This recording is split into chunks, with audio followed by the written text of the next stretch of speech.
I'll call this council meeting to order. Procedural notes, this meeting will be held electronically as per section 19(1) of the town's procedural bylaw number 6228-19 as amended due to the COVID-19 situation. Council, can I get a motion to approve the agenda? Councillor Thompson, Councillor Gallo, any comments or questions? Mr. Clerk. Thank you, Mr. Mayor. Record vote for the approval of the agenda, motion on this evening's agenda. Mr. Mayor, how do you vote? Yes. Councillor Humphreys is absent. Councillor Gaertner? Yes. Councillor Gilliland? Yes. Councillor Gallo? Yes. Councillor Kim is absent, and Councillor Thompson. Yes. Motion carries. Thank you, Mr. Clerk. Council, any declarations of pecuniary interest? Seeing none, we have one community presentation. Mr. Charles Banfield, a manager, strategic economic initiatives, region of York, regarding York Small Business Enterprise Center. Charles, welcome. Thank you, Mr. Mayor. Great to be here today. So good evening, Mr. Mayor, members of council. It's a pleasure to be in front of you today. As was stated, my name is Charles Banfield, and I'm the Manager of Strategic Economic Initiatives at the Regional Municipality of York. And I'm joined today by one of my colleagues, Vivian Hotam, who is a small business consultant at the Small Business Enterprise Center, which I will also refer to as the YSBEC. Next slide, please.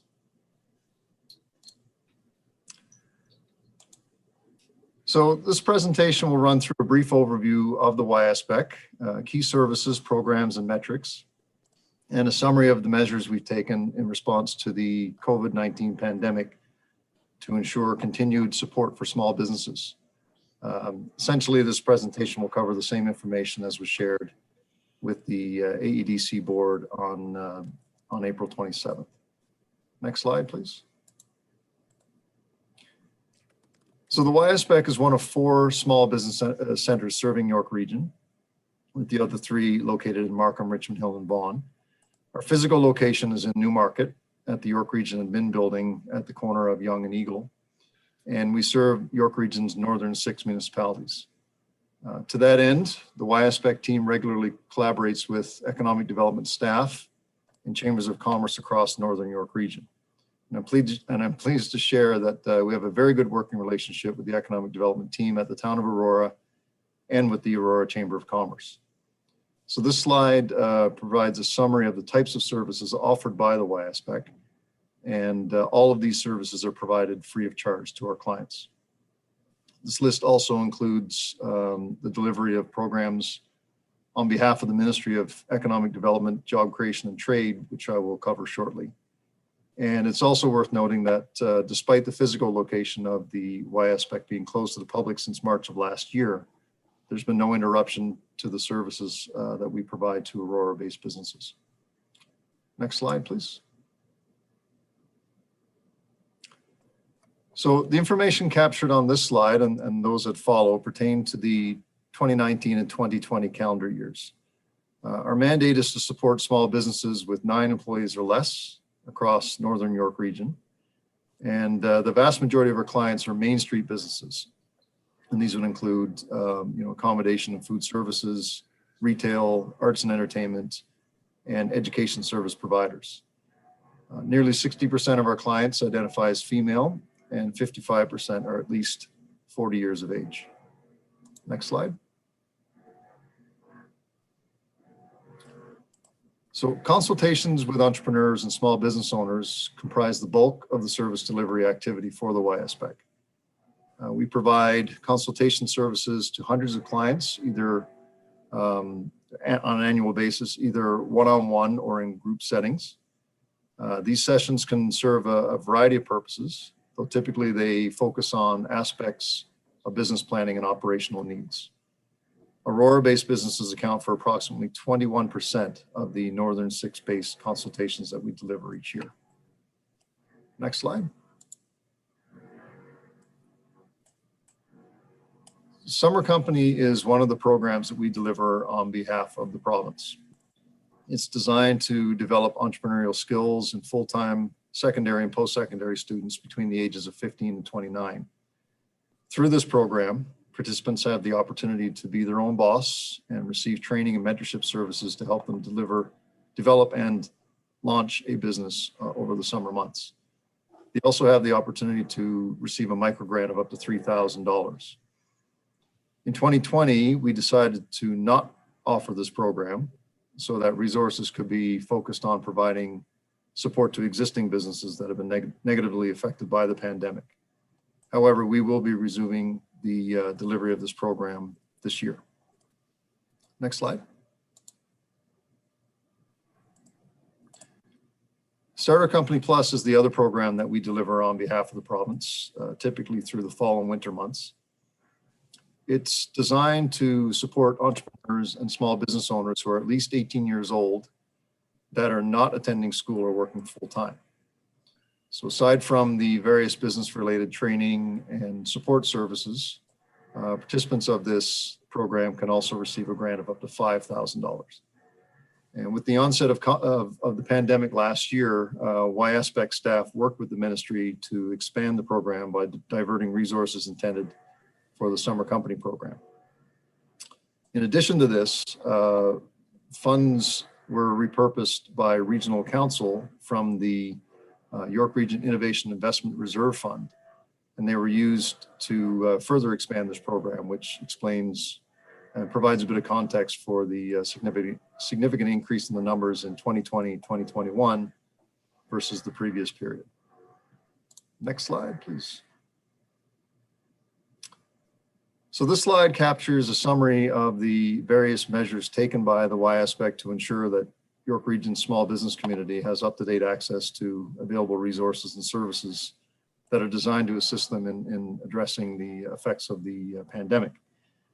In particular, I'd like to highlight the page that we created on the YSBEC website titled COVID-19 Resources for the York Region Business Community. This page is a repository of information about and links to the various resources and programs delivered at all levels of government in support of businesses. And next slide, please. So this concludes our presentation. Thank you again very much for the opportunity to share this information with you today. And I would be happy to answer any questions you might have. Thank you. Thank you, Charles. Council, can I get a motion to receive the presentation first? Councillor Thompson, seconded by Councillor Kim. So any comments or questions from Mr. Banfield about the presentation? Councillor Gilliland. Thank you. It was a great presentation, Mr. Banfield. Just a quick question. I noticed that you said you work with a lot of the local chambers within municipalities. Do you also do any work with the BIAs? Through you, Mr. Mayor, yes, we do from time to time, depending on the initiative, but typically it is either with the economic development staff or with the chambers themselves. We have done some work with the BIAs, in particular with delivery of the Digital Main Street program a couple of years ago. That was done in conjunction with a lot of the BIAs across the region. Thank you. Actually, no Digital Main Street, so you did a good job with that exposure because I see it all the time. So that's really good. In respect to your summer company, I know you said the province decided not to do it. I understand why, but forgive me if I didn't hear, but was that supposed to resume this summer or is it still on pause until maybe possibly 2022? So again, through you, Mr. Mayor, so just to clarify, it was the region's decision, the YSBEC's decision to suspend the summer company program last year so that we could focus on existing businesses. But this year, yes, the program will resume starting in June of this year. Councillor? Perfect, thank you. And I like that you did post the resources, but I just wanted to get some clarity on one of the slides because you did have a website, yorksmallbusiness.ca and yorklink.ca. And I was wondering if you could just confirm that that link is correct, because I do believe I saw a typo, but I don't want to make an assumption. If you maybe you want to pull it up, it looks like it might be missing an I, and I just wanted to make sure that we have the right information that we're distributing to our constituents in small business. Mr. Banfield? The slide, It was with some resources. It was probably the second last slide. yes, and my apologies. My colleague has just pointed out to me that it is missing an I. Okay. It should say yorksmallbusiness.ca, but the yorklink.ca will also bring you to the small business, the appropriate website.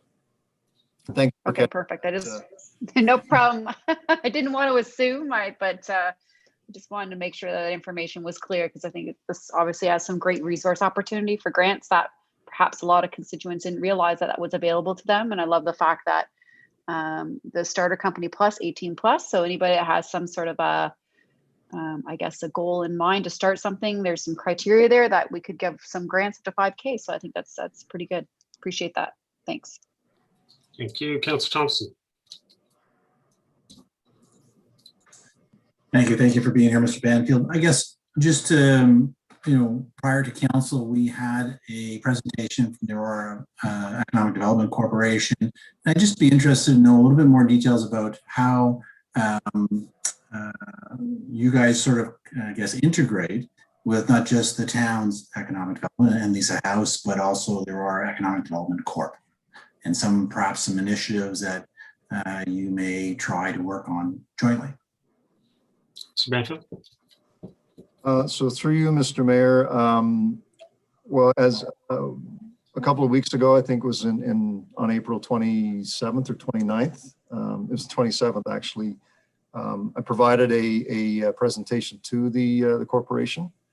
To be honest, we haven't had prior to that any real direct interactions with the corporation. We do work very closely with the economic development staff at the town, and also with the chamber, both of which were represented obviously with the Economic Development Corporation, but none necessarily with it as its own entity or as its own a separate body itself. Thank you. Through Mr. Mayor, Mr. Banfield, perhaps that's due to the infancy of the corporation, or by the fact that, it's certainly been a challenging year to speak, but can you see opportunities to work with them going forward? Mr. Banfield? Yes, through Mr. Mayor again. Yes, certainly.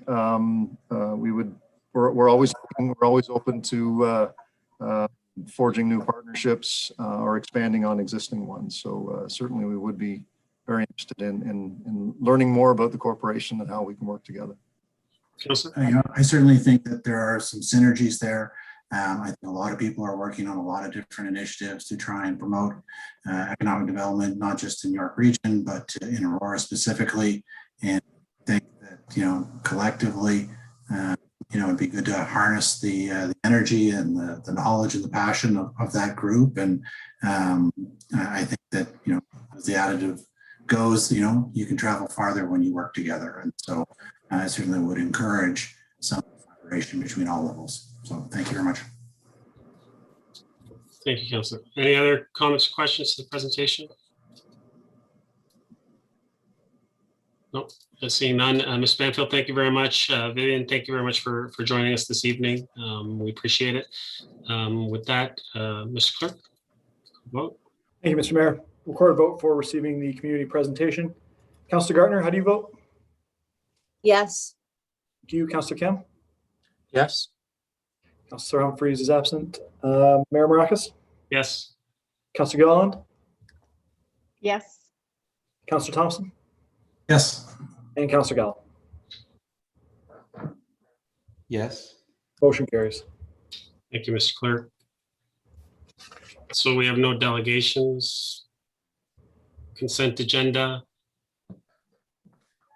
Does anyone have any comments or questions on the consent agenda? Otherwise, I'll ask for someone to move the approval of 6.1 to 6.6. Someone like to move that? Councillor Kim, second. Councillor Gallo. Seeing no comments, questions, call the vote. Thank you, Mr. Mayor. Record vote for the items on the consent agenda this evening. Councillor Thompson, how do you vote? Yes. Councillor Kim? Yes. Councillor Gilliland? Yes. Councillor Gaertner? Yes. Mayor Mrakas? Yes. Councillor Gallo? Yes. And Councillor Humphries is absent. The motion carries. Thank you, Mr. Clerk. We will move to standing committee reports. It's number 7. That includes, just so no one gets confused, that includes all items under number 7. So 7 ones and 7 twos. Is there anyone that would like to pull any of those items at this time? Or any? Councillor Thompson? If I may be allowed to ask a question, I believe last week I had asked Mrs. Bennett if she could put together some thoughts. I just, before pulling it, know whether or not she's had a chance to put something together and share it with council or not. Sure, Ms. Bennett, if you could answer that, and then if the councillor would want to pull it afterwards, if not, then we can just move forward. So, Ms. Bennett? Certainly through you, Mayor Mrakas. Yes, we have, staff did meet and we did talk about what we can do further regarding the noise bylaw. What we are, and is if, sorry, just to clarify, Mayor, is it okay if I go into that detail now very briefly? Yeah, no, absolutely. Well, Mr. Mayor, I don't want to repeat it because I'm sure we'll ask her when it comes up. I just want to know if she put her thoughts together, in which case I'll be happy to pull the noise bylaw and I'll give her an opportunity to explain in detail at that time. Okay, so we'll do that then. So you want to pull, thank you, Ms. Bennett. So you want to pull 7.2.4. Yes, please. Anything else, Councillor? No? Councillor Gallo? 7.2.6, please.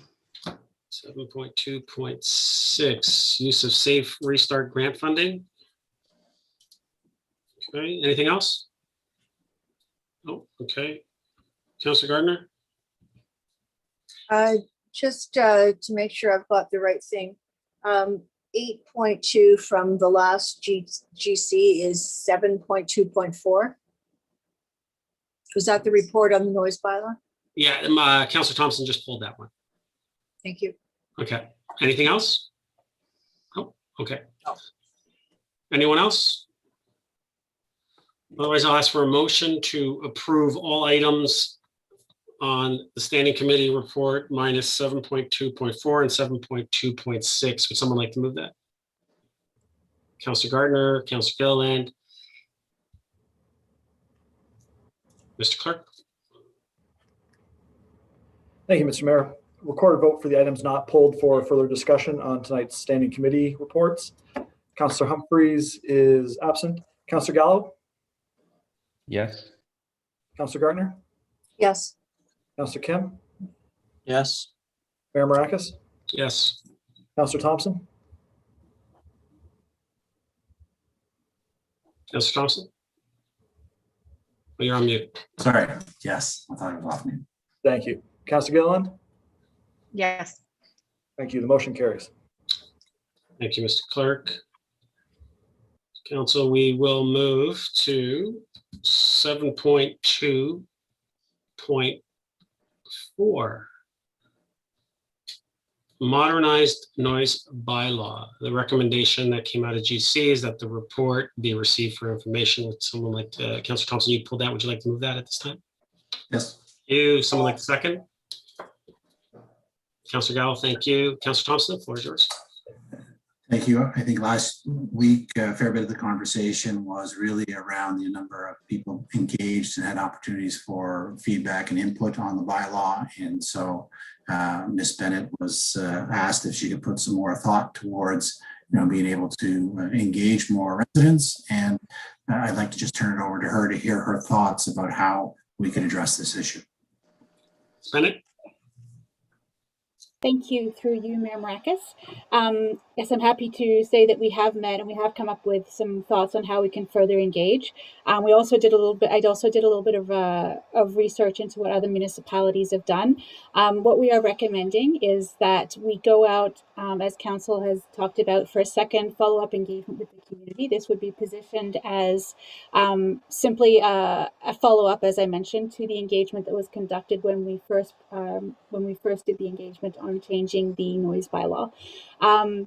The strategy includes going out to the community with accessible and clear communication about the feedback we've already received about the noise bylaw, how the bylaw is proposed to be changed as a result of the feedback we received, and as well as other changes that are being proposed that may have come about not as a result of the feedback per se, but as a result of other research and community needs and trends.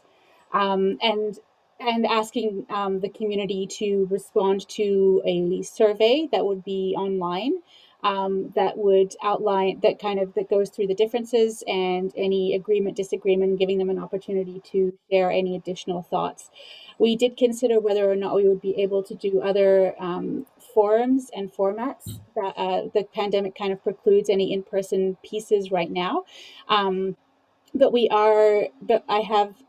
did talk about doing more of a targeted engagement, so not just targeted to community residents, but also using our Access Aurora to push out the availability of the bylaw, using our bylaw of the survey, using our bylaw staff as well when appropriate, to suggest that residents may wish to contemplate completing the survey or sharing their feedback, as well as going out to other stakeholders like the chamber, like the BIA, like other stakeholder groups that might have specific types of feedback that would be relevant to council in making a decision on this particular topic. We are planning to go out in the second or third week of June with an engagement lasting 4 to 6 weeks, depending on the uptake. And we'll be making this, we will be able to share with council the geographic diversity and spread of the feedback that we receive.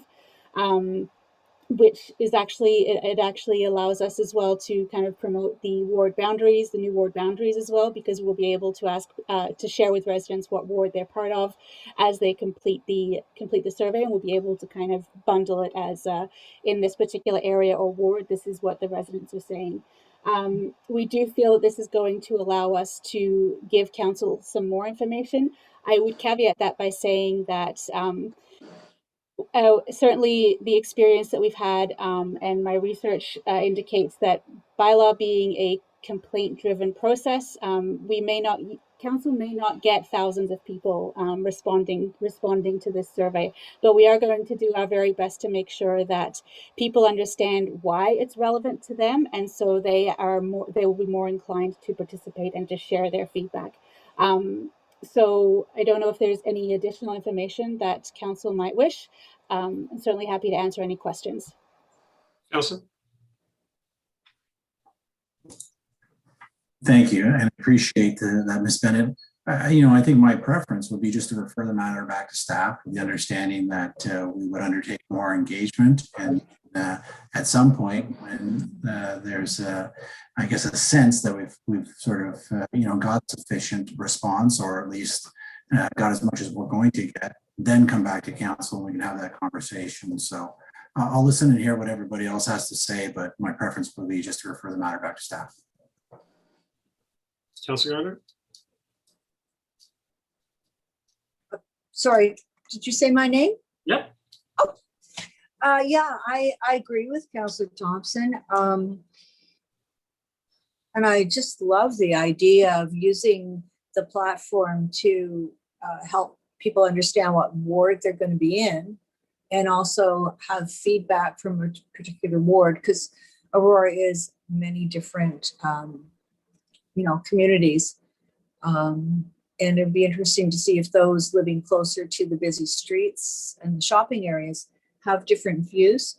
I do have one comment. It's about question 5 on the survey. I'll just read it so people don't have to look at it. It says, should the town permit early morning deliveries and pickups in commercial, promenade, and industrial zones to reduce large vehicles on our roadways and help cut back daytime idling and congestion. I don't think that's an appropriate question for the noise bylaw. It is not addressing noise. So I would appreciate if that was either changed to reflect the fact that, I don't know, Ms. Bennett, can you work with it? Because people are not associating this with potential noise at night in their areas. Ms. Bennett? Thank you, and through you, Mayor Mrakas. Thank you for the comment, Councillor. Sorry, I should have probably been clearer in my response that this will be a different survey than the one that was already put out to obtain initial feedback about what people want to see in the proposed bylaw. The intent is not to go back out to reopen up for all types of input. That being said, we may receive all types of input, and that's absolutely fine, and that will be coming back to council in the form of a report. But the survey will be intended more along the lines of generally understanding people's understanding of the bylaw without having them read through the bylaw, and their understanding of the changes that are being proposed, and then providing them with an opportunity to share any additional thoughts or concerns that they might have, with the understanding that this will be bundled with a comprehensive, clear communication about why it's relevant and why it matters. And sorry, just to also clarify, I should have mentioned to Councillor Thompson's comment about it being referred back to staff. Our intent at this time would be to bring it back to council in September. Councillor? Thank you. And I guess this question would be to Ms. Van Leeuwen.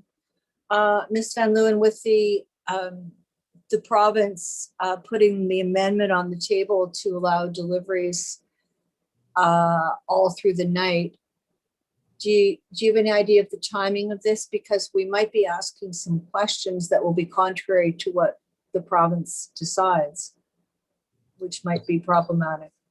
Ms. Van Leeuwen? It wouldn't be the first time we're contrary to what the province wants, Councillor. But go ahead, Ms. Van Leeuwen. Through you, Mr. Mayor, we unfortunately do not know what the timing of proclamation is at this point in time. Like I stated last week, that the temporary restriction is in effect for 18 months, so until September of 2021.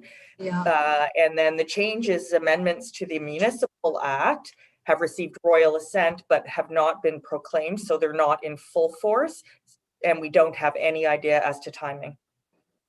And I would like to take this opportunity to thank Eliza for all her input and how we can further engage our public. Thank you. Thank you. Thank you. I guess one of the things I'm wondering, Ms. Van Leeuwen, is if we ask a question asking for a preference and then the province doesn't allow the preference that some people are, or maybe many people are signaling, then it kind of puts us in a strange place.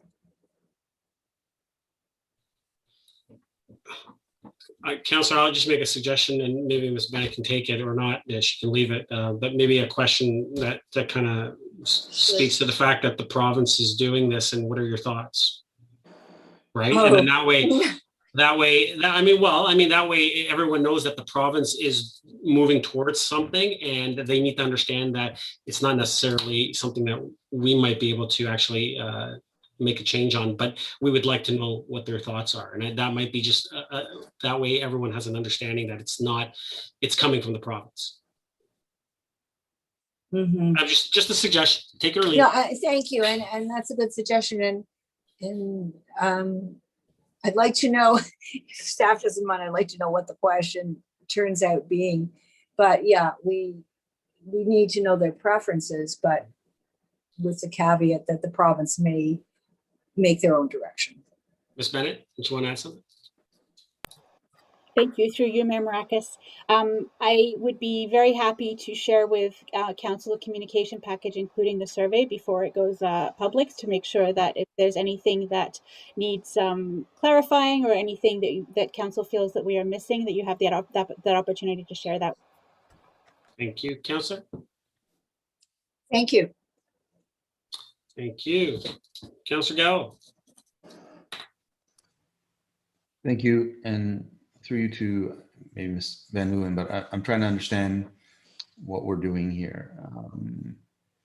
To me, the issue was twofold. One, I don't believe we reached enough people to understand how they're feeling about this. Secondly, and maybe more importantly, and someone will correct me if I'm wrong, the bylaw was somewhat developed based on public engagement. And if we're going to simply take what we have and the changes that are being proposed and going out to the public and seeing what their feedback is, if that's the intent, I don't agree. I think the intent should be kind of push a bit of a reset and let's figure out where there are issues and engage the public and then develop a bylaw, because some of these things that are being proposed to change may be very different, or there may be other issues that people are bringing up as a result of public engagement. So I'm trying to understand, are we just simply taking what we have and doing a more thorough public engagement on what they think, or are we, changing a bylaw based on the input from the public engagement? Ms. Bennett.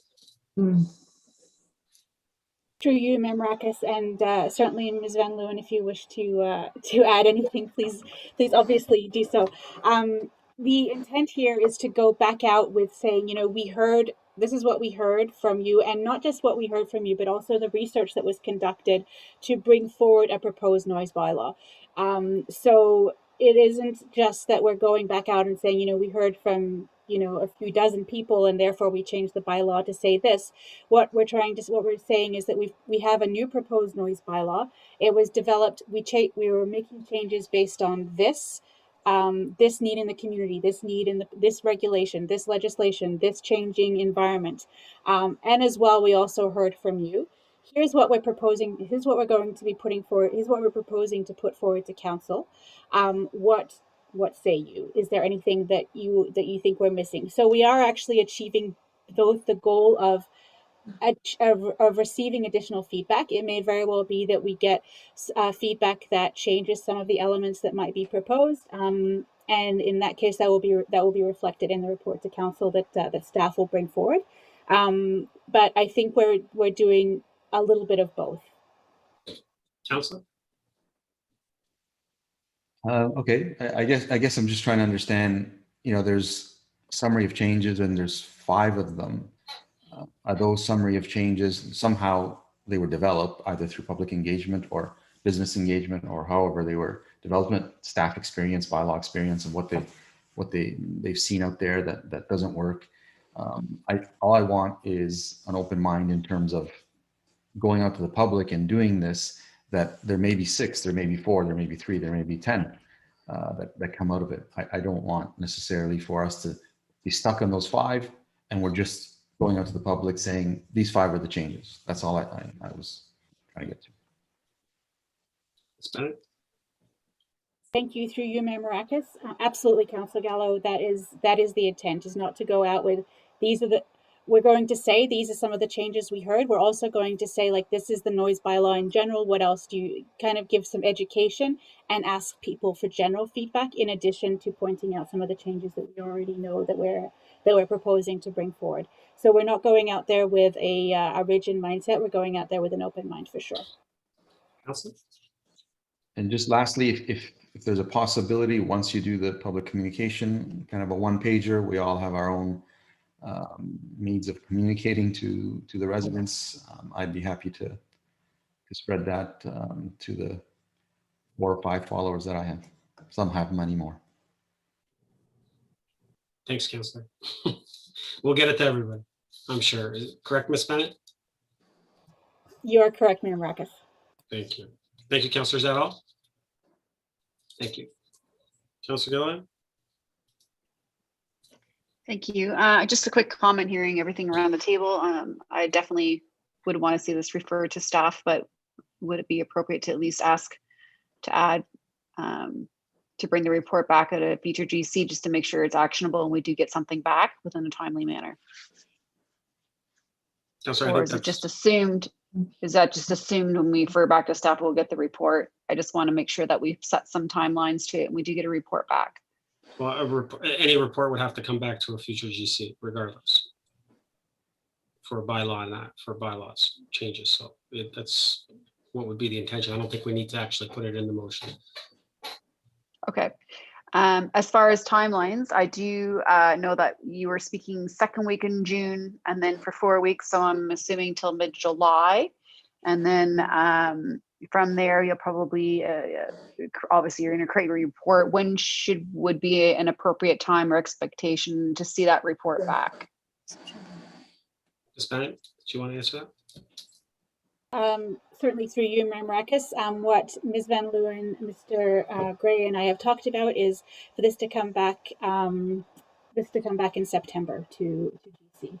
So, and I did say it would be out to 4 to 6 weeks. We understand that this is summertime, so we're going to kind of gauge the level of input that we receive, and we can extend it, or if we feel that we've gotten representative feedback, we will cut it off at a certain date. If not, we can always extend it. So we figured that September would give us will give us some leeway in terms of being able to extend those timelines for engagement Councillor? as much as possible. Thank you. You cut out at the end there, but I think you said September or fall.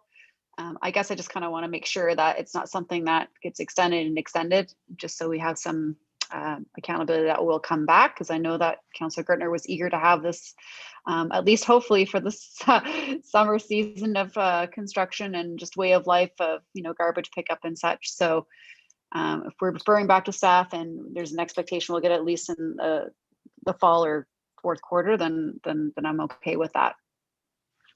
Thank I don't know you. if Councillor Thompson wants to make the amendment. I see him shaking his head. No, it's fine. I guess the way it is. I'm fine with anybody. Yep. I'll put it forward, but anybody can. Doesn't matter. We're all of the same mindset. Well, okay. Well, sure. I'll make the amendment to refer back to staff. Second, Councillor Thompson, thank you. Any comments, questions to the amendment? Mr. Clerk? Thank you, Mr. Mayor. Record a vote for the motion to refer the noise bylaw report back to staff. Councillor Gaertner? Yes. Mayor Mrakas? Yes. Councillor Kim? Yes. Councillor Gallo? Yes. Councillor Humphries is absent. Councillor Thompson? Yes. And Councillor Gilliland. Yes. Motion carries. Thank you, Mr. Clerk. Back to the main motion as amended. Councillor Gilliland, you have the floor. I'm okay. Thank you. Any other comments, questions? Mr. Clerk? My apologies, Mr. Mayor. Since the motion was referred, the item is over. We're on to the next one. Okay. Oh, we did amend it. I'm just following for CR procedures normally, so. Thank you, Mr. Clerk. All right, Council, so we'll move to 7.2.6, use of safe restart grant funding. Recommendation from General Committee was one, that report number FIN 21021 be received. 2, that project number 73292, picnic tables, benches, and garbage receptacles have its total capital budget authority increased by $25,000 to $55,000, funded by Safe Restart Grant. 3, that project number 72469, COVID-19 related facility improvements be created with a total capital budget authority of $72,550, funded from the Safe Restart Grant. 4, that the treasurer be delegated the authority to amend the funding source on council approved projects to use Safe Restart granting funding as appropriate. Councilor Gallo, you pulled this one. Did you want to move the recommendation? I won't be able to, Mr. Mayor. Okay, someone like to move the recommendation? Councillor Thompson, second. Councillor Kim, thank you. Councillor Gallo, floor is yours. Thank you. I just have 2 questions. The first one is regarding the last recommendation. I don't have an issue with the first, second, or third. Like I like the direction they're going. With the last one, that the treasurer be delegated the authority to amend the funding source on council approved projects to use Safe Restart granting funding as appropriate. I'd like to see council make that decision because as I understand it, we'd be making a decision on how to spend that Safe Restart grant funding, just like we're doing tonight on those 2 items.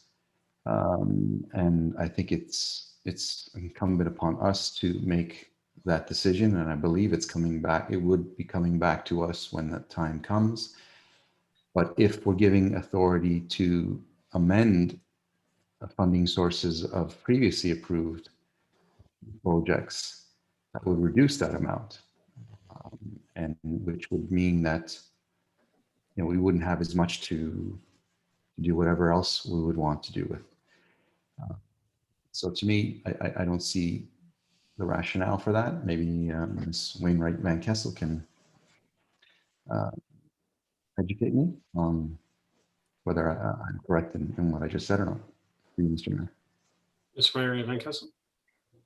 Through you, Mr. Mayor. So the situation where this might apply would be most likely under the project that includes like emergency repairs. So as you remember last year, we did a number of projects around the town, which included putting up plexiglass barriers and other things like that, which were directly related to COVID. So it'd be in instances like that where the funding would get changed out from our typical reserves to the Safe Restart grant funding, but not in any circumstances where it's not directly related to COVID at all. And we would report back on the change on any of the funding sources. Councillor? Then let's put a cap on it. I just, to me, I'd like to keep control of that. I don't mind if those are the things that need to be done, and particularly if we have to wait for a council meeting to make a decision, I'm okay with that. But let's put a cap on it. What through you, Mr. Mayor, to Ms. Wainwright Van Kessel, do you think is an appropriate amount? Ms. Wainwright Van Kessel. Through you, Mr. Mayor, I haven't had a chance to think what an appropriate amount would be for this. I think a bit more in what the actual actions are, if it is, rather than the actual amounts. One of the things that we would not be doing would be increasing the actual budget of the project. So the total spending of the project would not be allowed to increase. It would only be dealing with anything that is very specifically COVID related.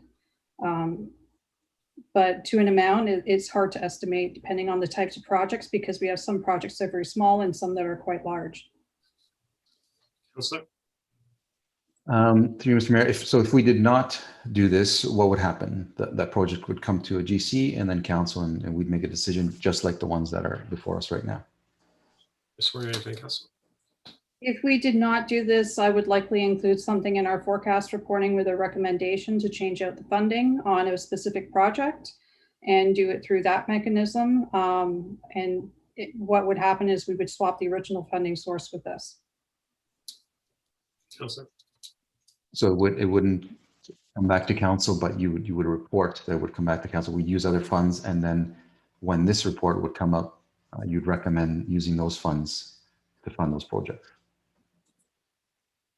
And I'm okay, and I'm okay with that. So I mean, I'd like to put an amendment that we remove item 4 and we take that route, because ultimately that would come to council and we would make those decisions.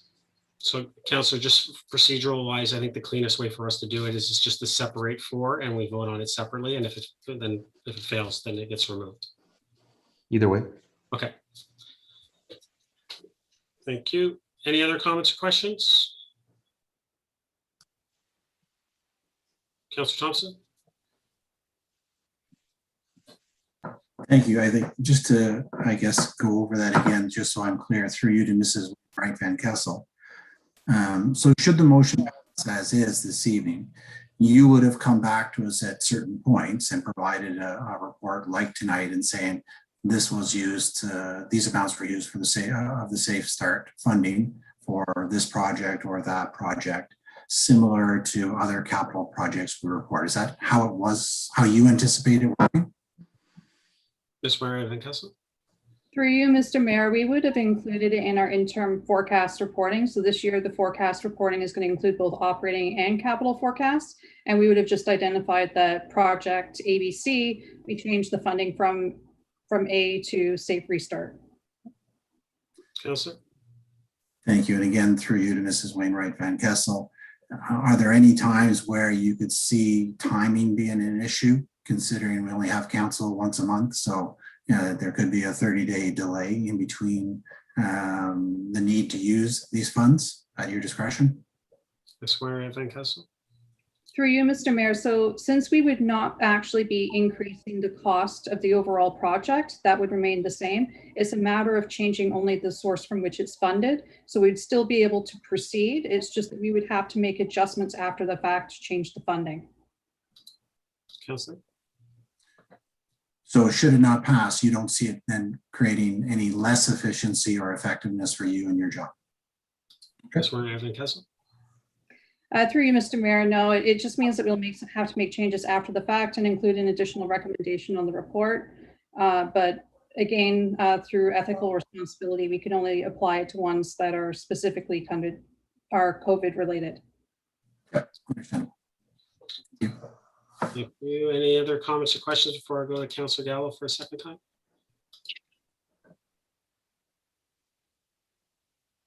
No, Councillor Gallo, go ahead, second time.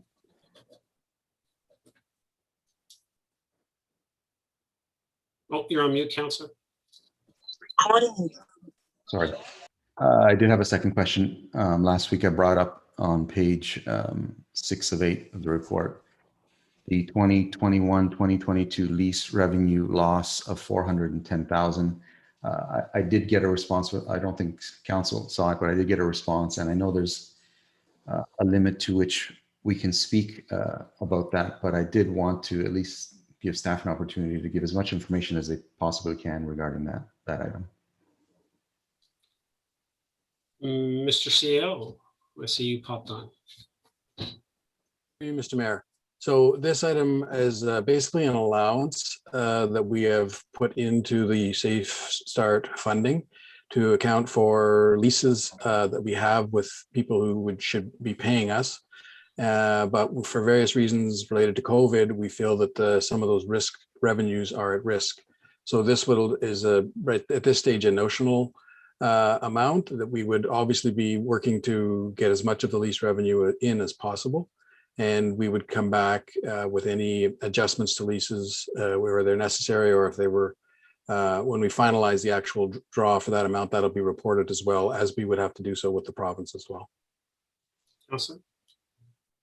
Thank you, and I appreciate that. And I just want to confirm through you, Mr. Mayor, that no restart funding will be issued unless council approves it.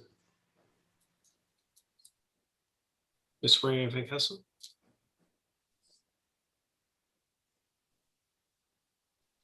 Through you, Mr. Mayor, if you're speaking in reference to any of these leases, this would be lost revenue. It wouldn't actually be payments. Sorry, I was in reference to any, I mean, we have 2 tonight, but anything else that would come up that would require spending that money would come to council first. Ms. Wainwright Van Kessel? Through you, Mr. Mayor, our goal is to bring everything before council. The next opportunity where we'd be looking at some of the opportunities to use this funding will be through the budget. Councillor? Yeah, I just want to get confirmation of that. Thank you. Thank you. Any other comments or questions? Ms. Wainwright Van Kessel, I just got one before I call the vote. The province expects a full reporting to ensure that it all is COVID related. Is that correct? Through you, Mr. Mayor, or to you, Mr. Mayor, the province actually did come on Friday afternoon and identified the reporting that is required late Friday afternoon. So we were taking a look at what that entails. It seems to be a fairly summarized reporting, but yes, we do have to report back on how this is used. Thank you. Mr. Clerk. 1 through 3, 4 separate. Yes, sir. So we're doing 1 to 3 right now. For everyone. Okay. So this is a Recorded vote for the clauses 1 through 3 on the grant funding report on this evening's agenda. Councillor Humphreys is absent. Councillor Kim, how do you vote? Actually, I'm here. Oh, Can you see me? my apologies, Councillor No, Humphreys. Councillor, we can't see you. No, I'm on video though. Hang on. How's that? There you go. Now we Better. can see you. Yes, sorry guys. Yes. Yes for me. Yes, thank you, Councillor Humphreys. Councillor Kim? Yes. Councillor Thompson? Yes. Councillor Gaertner? Yes. Councillor Gallo? Yes. Councillor Gilliland? Yes. And Mayor Mrakas. Yes. Motion carries. Thank you, Mr. Clerk. Clause 4. Recorded vote for clause 4 on the Safe Restart Grant funding. Councillor Thompson, how do you vote? Yes. Councillor Gallo? Yes. Councillor Kim? Yes. Councillor Gilliland? Yes. Councillor Gaertner? Yes. Councillor Humphreys? Yes. And Mayor Mrakas. Yes. Motion carries. Thank you, Mr. Clerk.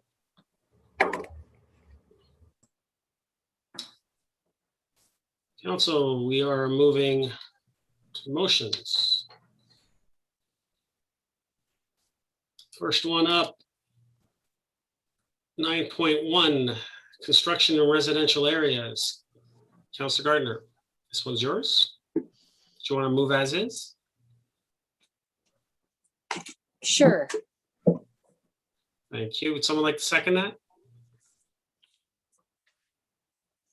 Councilor Gallo, thank you. Councilor Gaertner, floor is yours. Thank you, Mr. Mayor. I've noticed that when there's infill development and because people are tight for space, there's issues with neighbors sometimes. And what I'm trying to do with this motion, and I'm not saying it'll accomplish it, I'm willing to hear what everybody has to say to help me out. I'm trying to do the best we can to ensure the quality of life of the neighbors when they have a construction next door to them, across from them, or nearby. So this is an attempt from my experience to, and there's the whereases, to see what we can do so that we can prevent some things, not have the residents upset, and not have bylaw waste their time with residents complaining, going out to enforce the bylaws. Now, I don't believe in the whereases, for example, I don't think there's anything in the bylaw that talks about garbage or if somebody parks a big construction vehicle on the road, it definitely has to be marked as a hazard so that, you know, it doesn't cause safety issues. And I don't know, Ms. Van Leeuwen, I don't believe there is anything about signage. I know that we allow the developer to put a sign, the main project person to put a sign on the fence, but sometimes the fence is covered in signs for all the trades. And frankly, that would be an eyesore to the residents in the neighborhood. So there's also the issue of vibration and how we would address that. So I guess to Ms. Van Leeuwen, is there anything in the bylaw that addresses the things that I've just talked about here? Ms. Van Leeuwen?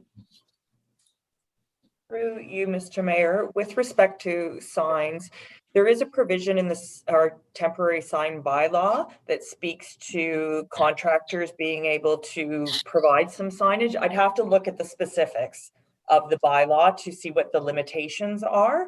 Thank you. And with respect to vibration in our building bylaw, the chief building official may ask for a report with respect to vibration impacts on surrounding area as part of a building permit process.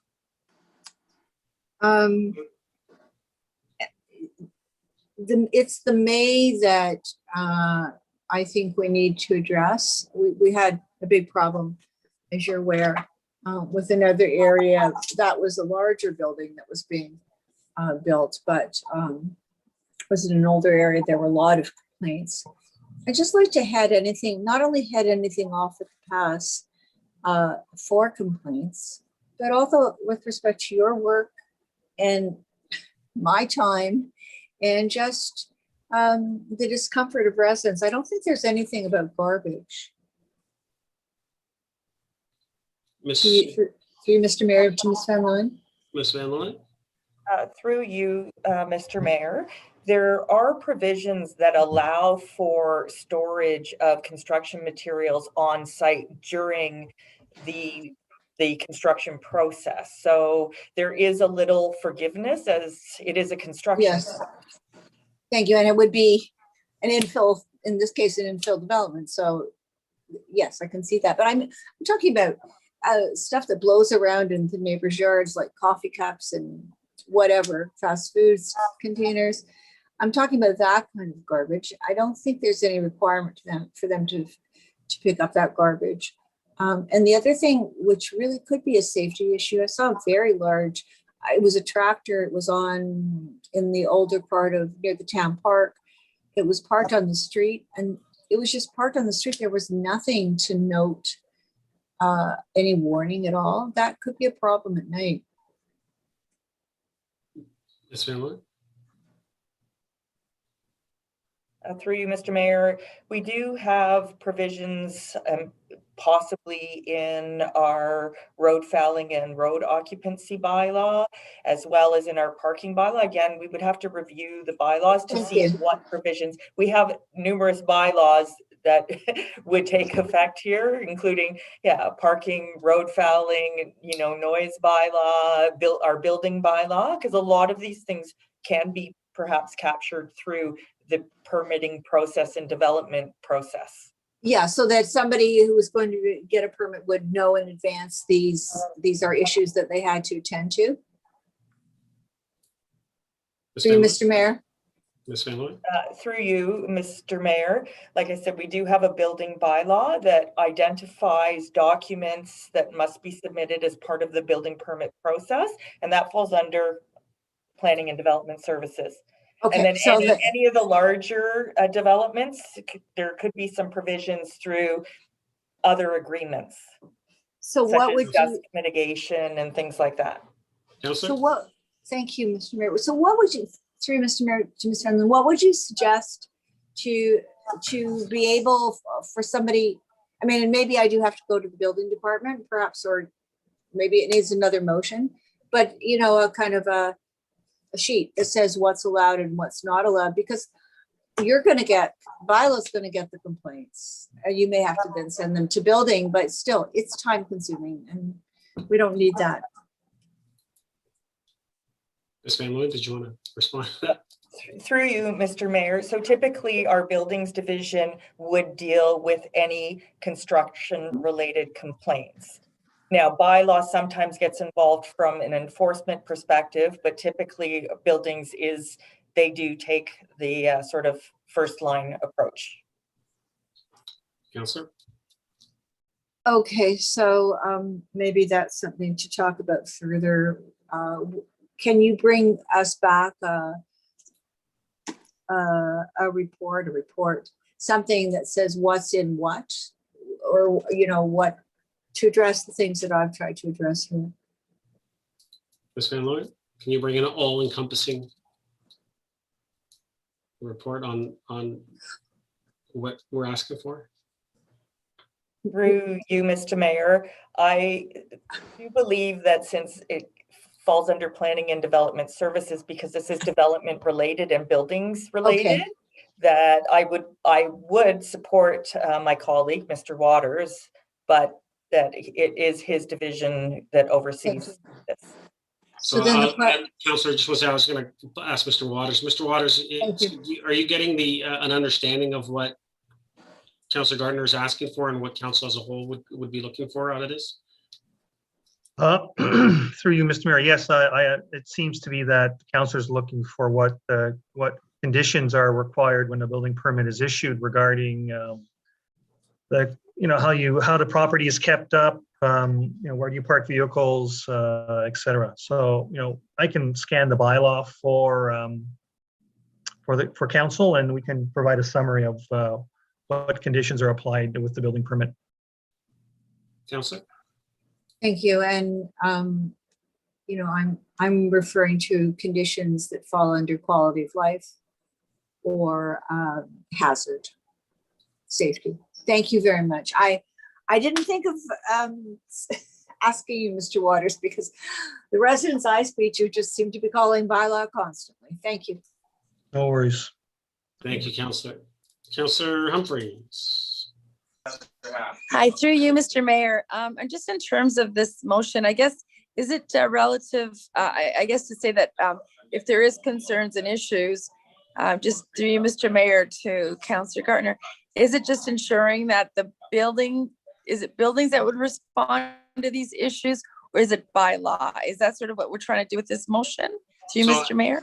So Councillor, and I'll Councillor Gaertner, you can jump in if I get this wrong, but we've had a little bit of a chat about this as well. And so I think as was mentioned by Ms. Van Leeuwen, this falls into many parts of whether it's bylaw, whether it's building, planning. So we're going to need I think a good summary that falls into all those departments and comes back and looks at how we, is there any possible improvements, which is what Councillor Gaertner, I believe, is asking for. Are there ways that we can improve on what we do right now currently in all those bylaws and in building?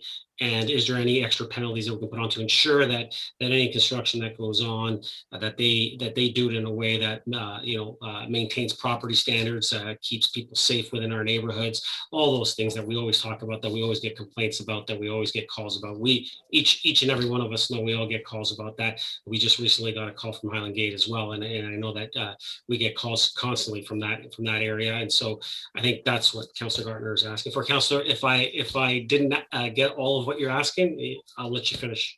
Mr. Mayor, you said it exactly. It's to save time and aggravation.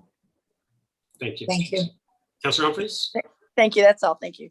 Thank you. Councillor Gallo? I was going to ask basically the same question. I agree with what I heard. I was just wondering whether what's written is different than what I heard, but the summary I get and it makes sense to me.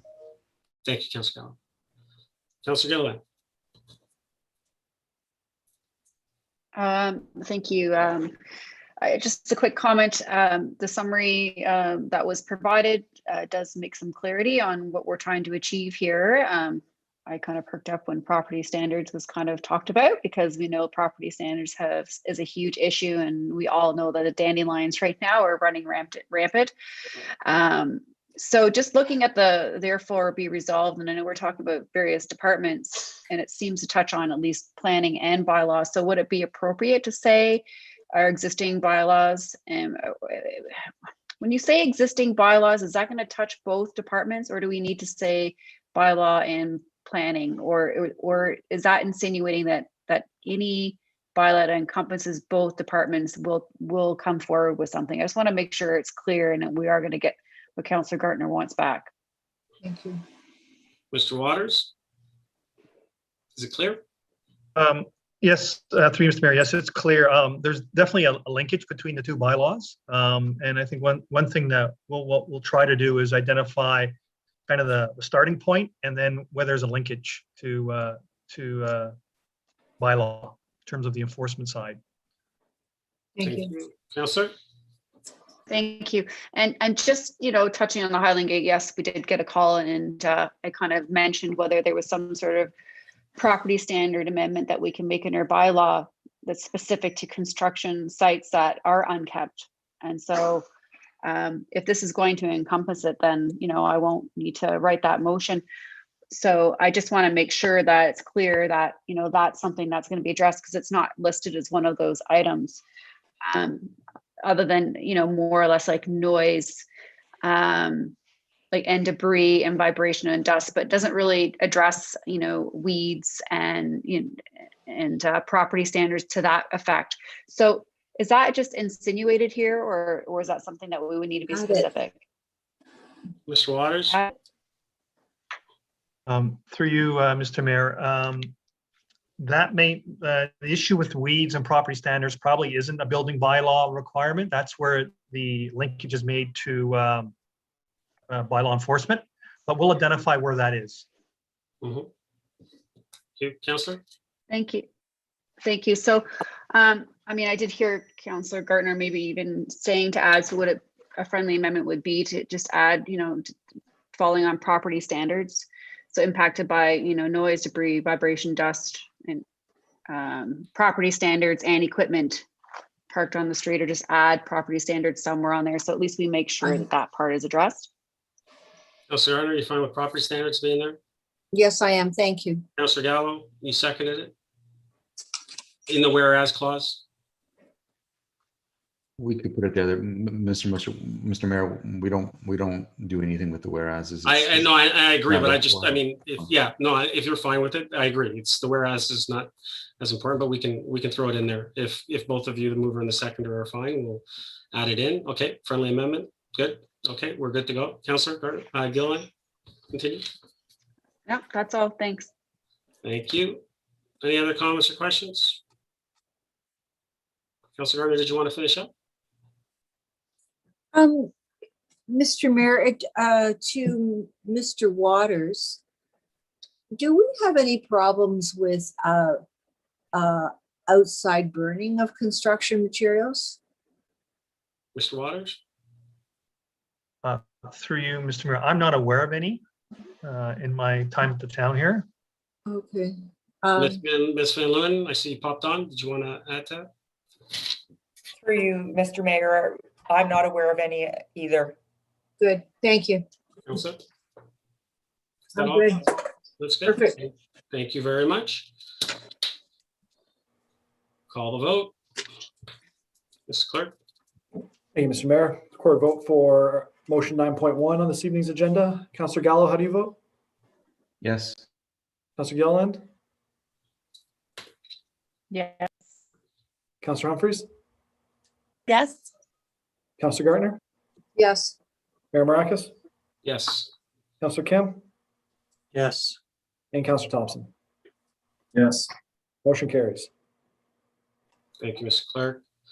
Council will move to the next motion, 9.2, project to provide off-leash use of one trail and park. Councilor Gaertner, this is your motion as well. Would you like to move it as is? Yes, please. Thank you. Would someone like to second that? Councilor Well, Humphreys? Councilor Gaertner, floor is yours. we're already in the month of June, almost. You know, this was discussed at the table, but I don't think we had anything in writing that would speak to it. So I just thought, let's put it in writing and see what we can do about it. I mean, it's a month away. I don't know if staff can do that for at least maybe a pilot project for one area. That would be great.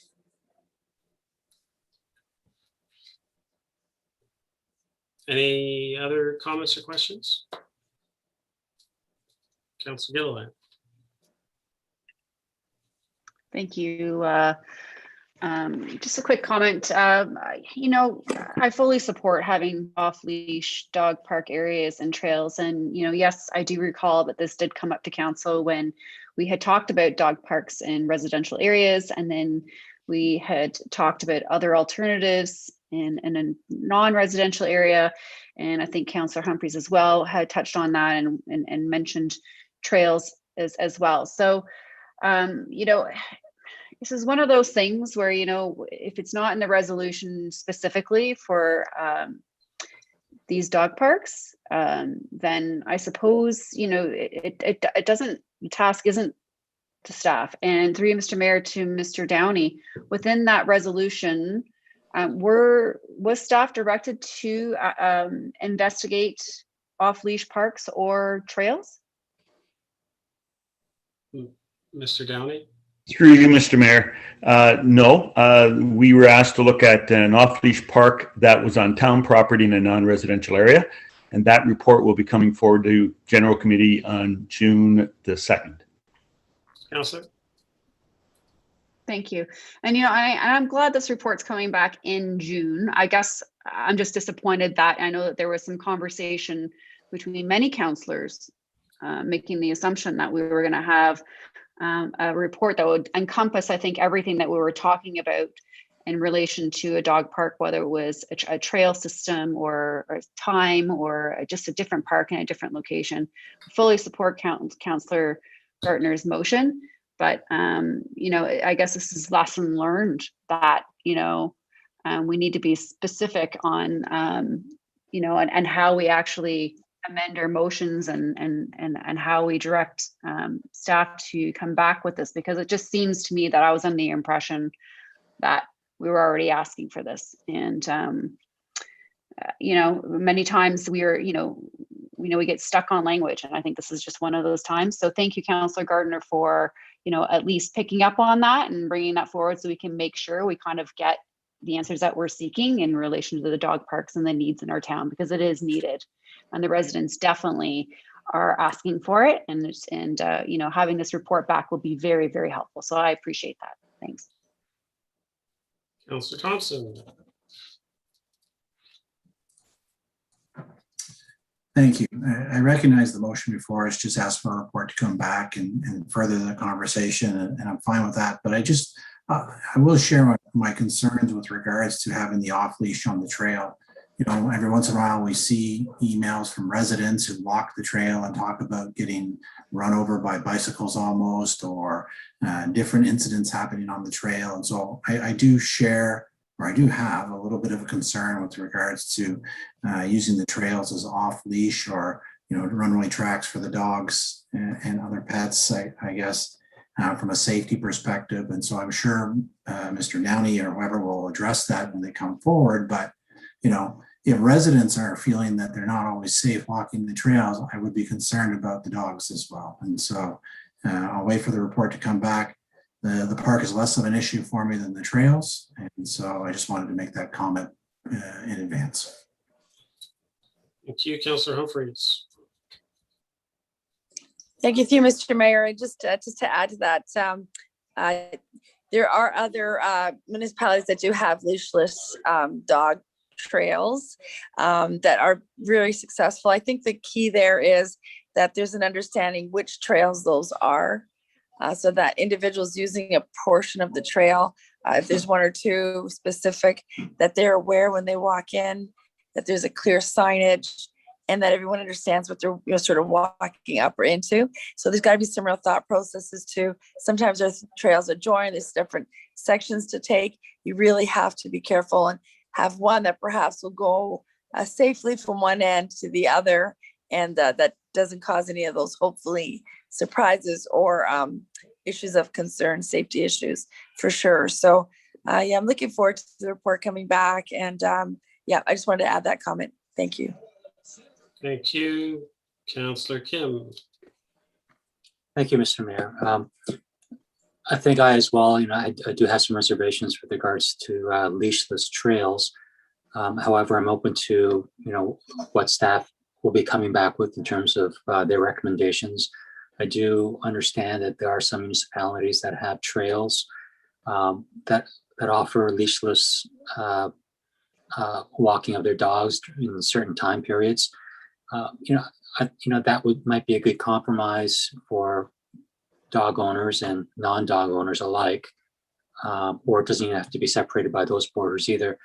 But it's almost the communication is clear, because a lot of people, they like to kind of use the excuse that, hey, I didn't realize I was, not within those hours, or I can be leashless. So, communication plan has to, go hand in hand with whatever other recommendation that staff might come back with. But I am open to see what options that staff come back with. So I'll be in favor of the motion. Thank you, Councillor. Any other comments or questions for the first time before I go to Councillor Gaertner? Councillor Gaertner. Thank you. Second time. Thank you, Mr. Mayor. And I'm not in favor of turning any trail into a leash-free trail. you know, everybody has their favorite walking trail, and I wouldn't want to make that kind of a judgment at the moment. That's why the motion says designated times. And I think the email we got from the resident, a while back, was speaking about designated times. You know, I'll leave that with staff, maybe something in the morning and something in the late afternoon or evening. I think that would be a fair compromise, but I think we need to do it as a pilot project first and make sure that those designated times are clearly marked. It may be a bit tricky, but I think it's worth a try. Thank you, Councillor. Any other comments or questions? I too, I'd like to see what staff bring back to us. I do have some concerns as far as the trails as well. I mean, anyone that owns a dog, as I previously did, and you walk the trails with your dog, my dog was always on the leash, and some people, even though it's not allowed, they did have their dogs off leash, and anyone that knows, that dog comes running. And so it's when you're looking at, the safety of your own dog, I think that there's some concerns from there. And I get it, but I think also too, from, even from the safety perspective, we also look at the connectivity of our trails. Our trails, the thing that makes our trails so amazing is so far that they connect from one end to the other. You can walk from one end to the other, and then all of a sudden, if we were to take one section and basically you remove it during a certain period of time, that maybe some people are going to say, well, geez, I want to go in there during that time. And now if they want to walk the trail, they have to move out, walk the roads, and get back into another area to enter back into the trail. And so you lose that connectivity. And so I think that is a little bit of a problem, but I mean, I'd like to see what staff kind of bring back and where they go with this, and see if it can be achieved. Maybe we have a section of the trail that is not connected to any other. I find it hard to believe, but I think that maybe there is a section that they could look at and it might be able to be doable, but I don't think it is, but we'll see what staff bring. So I'll be in support of moving forward. Councillor Gaertner, just want to finish up? Thank you, Mayor Mrakas. And Councillor Thompson, please forgive me.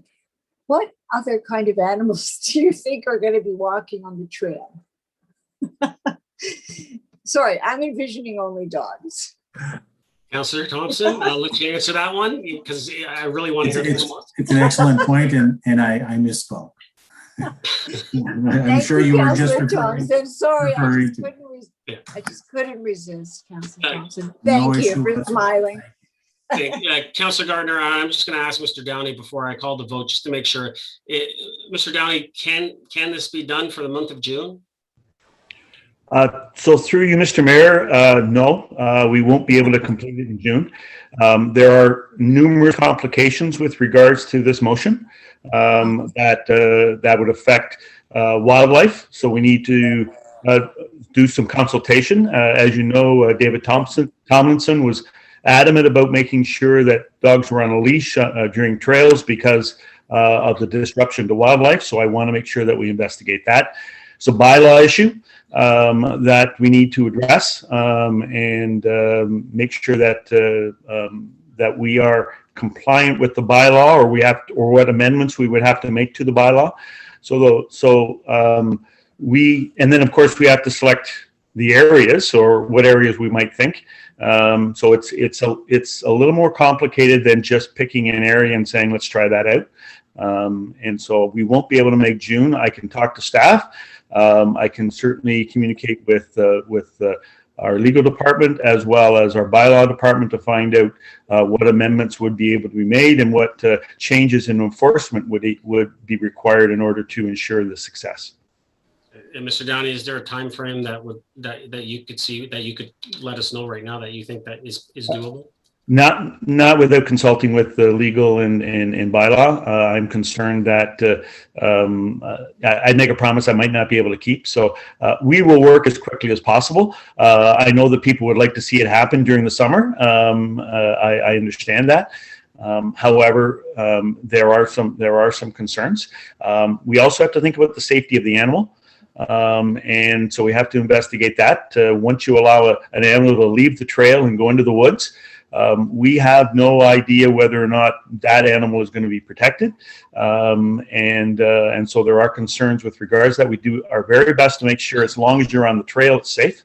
So I'd say we're probably 3 months away. Councillor Gaertner, I'll So leave it up to you. let's take out the June. Mr. Downey, I had no idea it was going to be this complicated. It sounds like an easy, just an easy solution to a problem. I know you'll do your best to get this. So Councillor, how about, so then are you suggesting that we just report findings back to council and just remove in the month of June? How about as soon as possible? Okay, yeah, findings back to council as soon as possible. Councillor Humphreys, you okay with that? Okay. I'll consider that a friendly amendment. I got a mover and seconder good with that. Yeah. Okay. I'll call the vote. Thank you, Mr. Mayor.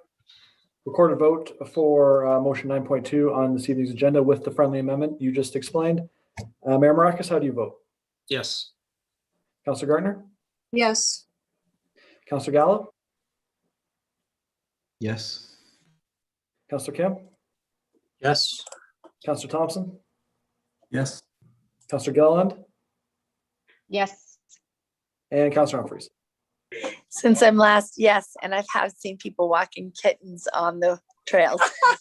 I thought I'd add that. Motion carries. Thank you, Not Mr. awfully. Thank you, Mr. Clerk.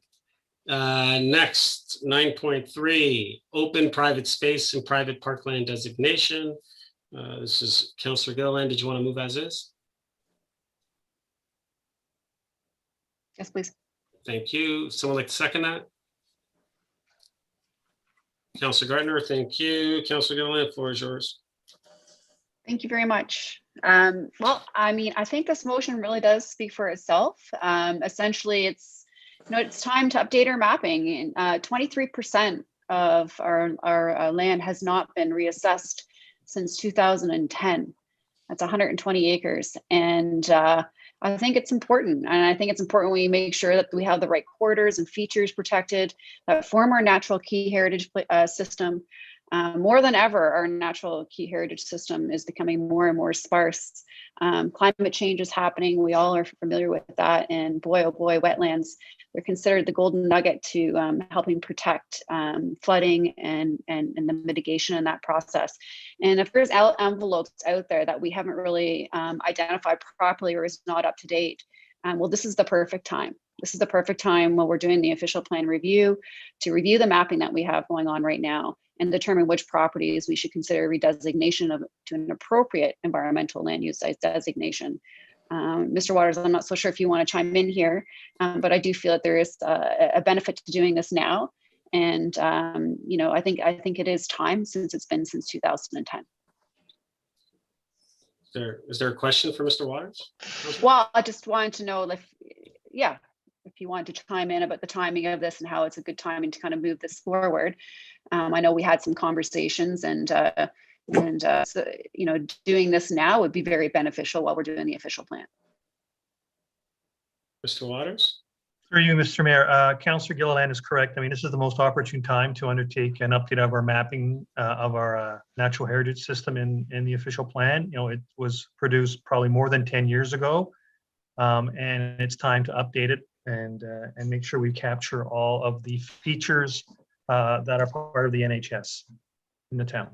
Thank you, Councillor. Thank you. And I think that this is a great initiative moving forward. I hope you all agree. Our wetlands and our natural heritage is so special to Aurora. And if there has been some changes, now's the time. Thank you. Any other comments or questions? Councillor Gaertner? Thank you, Mr. Mayor. And I think this is a very important motion, and it is timely, and we need to be as respectful as possible for our natural environment. So, you know, a few years ago, even people weren't talking a lot about climate change, or the general population wasn't talking about climate change. But more and more people are interested, and this kind of emotion, I think, would be very well received by the public. Thank you. Councillor Thompson. Thank you. Through you, I'd like to pose a question just so I better understand the motion to Councillor Gilliland. Perhaps she can explain to me what she is referencing when she means irrespective of ownership, and how she sees the redesignation process working. Councillor Gilliland. Thank you. So I will refer to Mr. Waters and stay in my lane here. But as far as my understanding is whether it's privately owned or town owned. Mr. Waters, did you want to add anything?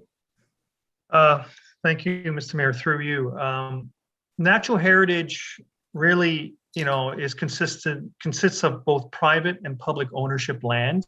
It doesn't really recognize ownership. It's just part of the NHS. So I think one of the things that we're looking at doing as part of the OP review update of the environmental mapping is to identify what is natural heritage, notwithstanding whether it's in public or private ownership. There are many cases where in a natural heritage system you have like a part of a river valley that's in private ownership because it hasn't been dedicated to the municipality, or for whatever reason, there's features that are in private ownership. So an NHS should really reflect what is in the NHS in terms of its features and functions, notwithstanding the ownership of the property. Councillor.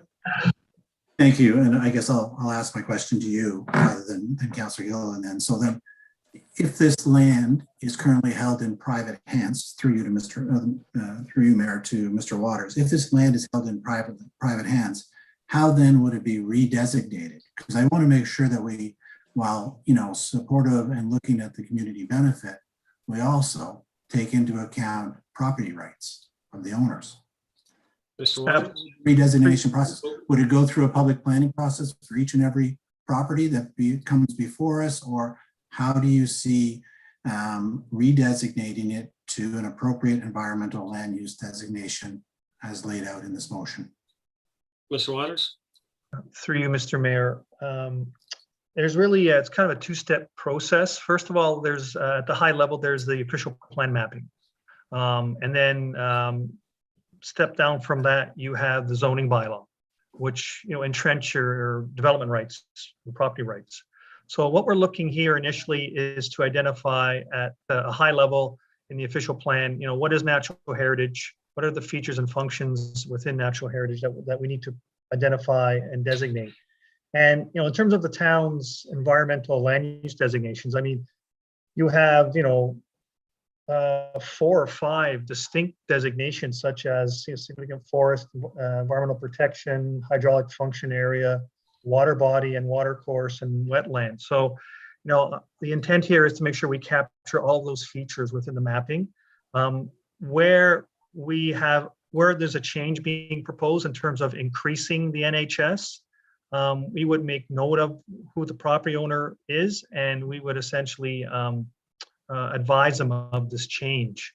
We're not touching the zoning bylaw. That's something that's reserved for when the OP is approved, because in accordance with the Planning Act, we have to update our zoning bylaw within 3 years after the OP is approved. That's mandated by the Planning Act. So we would enter into a more detailed process at that stage, and we would have to recognize through that, historical development rights that have been assigned over the years. And it may not make sense to change the zoning for a particular property, even though it does have an OP natural heritage designation. So we would involve the public and make sure they're part of the process and they're aware of any changes that are supposed to be made. Councillor? I'm fully supportive of the first part, which is, the work through the OP and identifying and remapping those areas. It's just the latter part when we start talking about redesignation. Some of us on council went through the comprehensive zoning bylaw before. We had various properties. They came to us. They wanted to either change their designation one way or the other. And there was certainly lots of conversation around that time. But at the same time, as I said, there needs to be a balance between community benefit and the property rights of the individual. And I just want to make sure that whatever this process looks like, that they will definitely be engaged and informed. And I would hope be involved throughout it, because at the same time, I don't want to see our official plan being held up through various appeals to LPAT for various points of it, because for whatever reason, they didn't feel that they were properly consulted or engaged. And so at the end of the day, I fully support the work you're doing through the OP, and look forward to seeing that final report of what you're identifying for the natural heritage system. But I am concerned about the steps that will be needed to take to redesignate to appropriate environmental land use designation at this point. Thank you, Councillor. Any other comments or questions?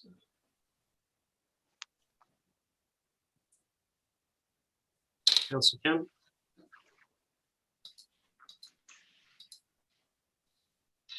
Thank you, Mr. Mayor. Just so that I'm clear with Mr. Waters' response to Councillor Thompson's question, if I can just ask the question in a different way. In the whereas, it says 129 acres or 23% of the private parkland open space designations are zoned for urban uses. So should we remap this and redesignate? What would be the likely future course of those 129 acres? Mr. Waters? For you, Mr. Mayor, I guess we need to determine, first of all, of the 129 acres, and I believe they're in a private parkland or open space designation. Are they really that today? And I'm not sure the history behind how the mapping was undertaken for the current OP review, but I guess we need to determine whether those 129 acres should either be in an urban designation, or parts of them should be in a natural heritage designation, or do they just be left alone as they are? So it's really basically to confirm the mapping that was undertaken back in the day and determine what adjustments are required. Councillor? Thank you. So it doesn't necessarily mean that it's going to be redesignated as private parkland or open space to another designation where development cannot happen. It's just staff doing a thorough review to ensure that those acreages are designated properly currently. Mr. Waters? Through you, Mr. Mayor, that is absolutely correct, yes. Councillor? Okay, thank you. Thank you, Councillor. Anyone else for a first time for Councillor Gaertner? Second time? Councillor Gaertner, second time. Thank you. The designations of private parkland and open space, by the definition and the understanding of those, is that they're not areas that are for building. They're not development areas. So it's not that we're going to be taking away anybody's rights. If that is the concern that I'm possibly hearing at the table, those lands have those designations because they're not supposed to be built on. So anybody owning those lands or purchasing those lands would know that. We have a conversation, Councillor, with the province, because they're changing open space to develop on. So I mean, well, I mean, the province. I don't even want to get into that, Mr. we don't have to. I just threw that I know, out. but for the way things are now, for the jurisdiction that we have, for the desire to make sure those lands are protected properly, I think it's just a smart idea. Thank you. I'm finished. Thank you. Any other comments? First time before I go back to Councillor Gilliland. Oh, Councillor Gilliland. Thank you. Thank you very much for the comments. And again, I just want to say that, you know, this is, it is a two-step, as Mr. Waters had alluded to, and updating our mapping system is something that I believe that, you know, it is a little bit outdated, and simply we're just considering the redesignation to an appropriate environmental land use designation. This is a first step of identifying what that looks like. And without doing that work, we're not going to know. So I do think this is an important step moving forward, and it makes things clear. It's just really, in my opinion, some housekeeping moving forward, and making sure that we can protect our natural key heritage system as best we can based on the information that's provided with us in the most current form. Thank you, Councillor.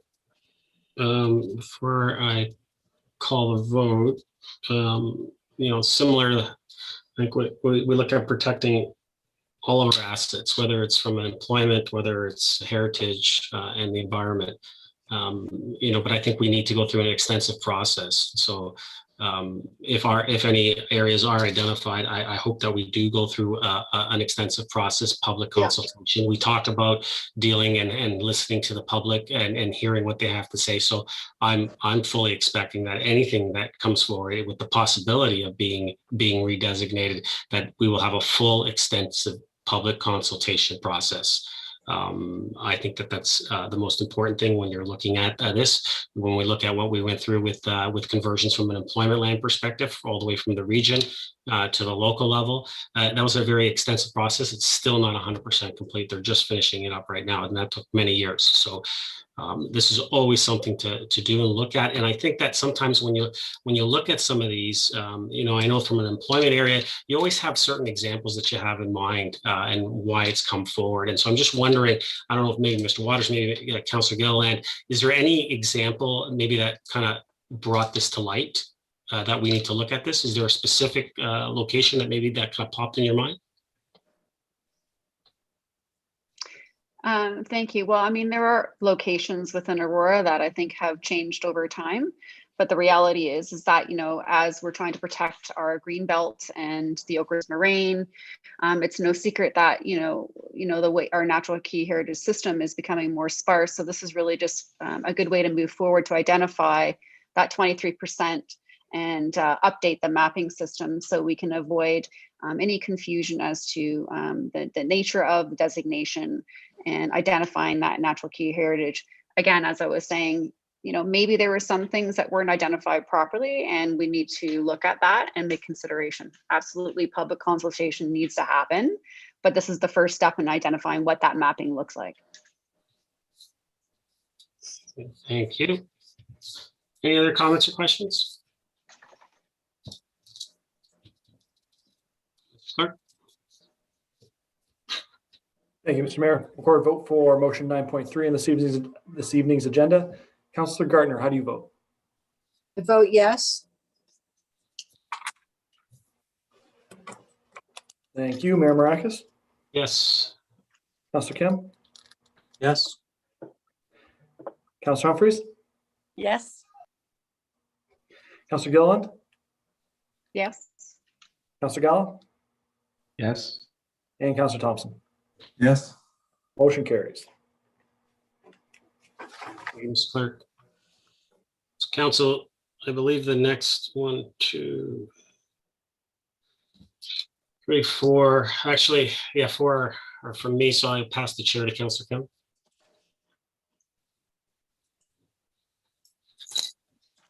Thank you, Mr. Mayor. Would you like to move your motion?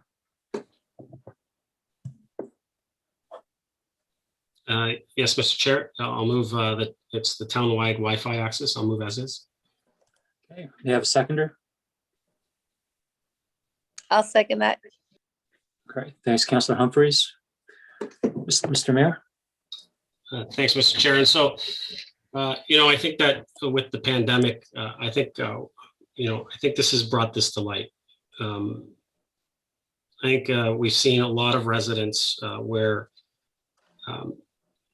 they don't have access to internet. And we're seeing more and more that the internet, broadband in general, is shouldn't be a luxury, it should be a necessity. And I think that it's incumbent on us as a council to provide the services that our residents need. And to me, this is a necessity. This is a service that our residents need. And I think especially moving forward, it's something that we need to provide. And to me, the ultimate goal would be to provide a town-wide Wi-Fi access. But I think that we can start in steps. And that's why the motion speaks to the fact that to have staff look at it and investigate other areas. I mean, we know Stratford already does it. And there are other municipalities that do pockets within their municipalities. And so I want staff to investigate those more thoroughly and come back to us with what would work for our town to start off with and how we can move forward in this direction to provide this service for our residents. And I think that, ultimately it might start off where it's right now we do our town facilities. We all know that our town hall and our other facilities have Wi-Fi within them and people can access that Wi-Fi. Well, maybe we expand it to all our properties. And when I mean all our properties, I mean our outdoor properties as well. So our town parks you'd be able to access Wi-Fi in them. And maybe that's the first step to moving towards that town-wide Wi-Fi access. I mean, far too many times I've heard of a lot of stories, especially during this pandemic, with children that are, now doing online learning, where they're having to get into their parents' car or walking over to the nearest coffee shop and sitting outside with their computer so that they can connect to Wi-Fi. And so they can get their work done. And to me, that's unacceptable. I think we as a town, our responsibility is to make sure that everyone has access, equal access. And with more and more things being online, from filling out medical forms to documents to bank statement, doing your bank statements, there's more and more that has to be done online. And to me, providing basic Wi-Fi service to our residents is a necessity. And so I'm looking forward to seeing what staff come back with us and how we can move forward in a possible public-private partnership and possibly going out to an RFP once we get that report back. So I'll leave it at that. Thank you, Mr. Chair. Thank you, Mr. Mayor. I'll go with Councillor Gaertner to start the conversation. Thank you. Thank you, Mr. Mayor. We did have a good talk about this. When the investigation is being done, could we look into the security issue? I love the idea of having it available for, if we get into a situation like we did now with school learning.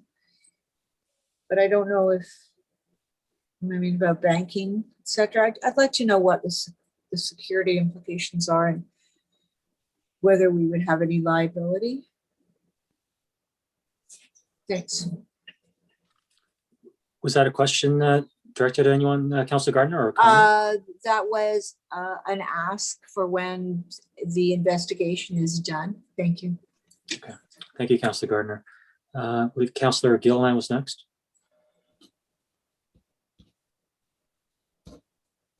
I think Councillor Humphreys was up, but do you want to?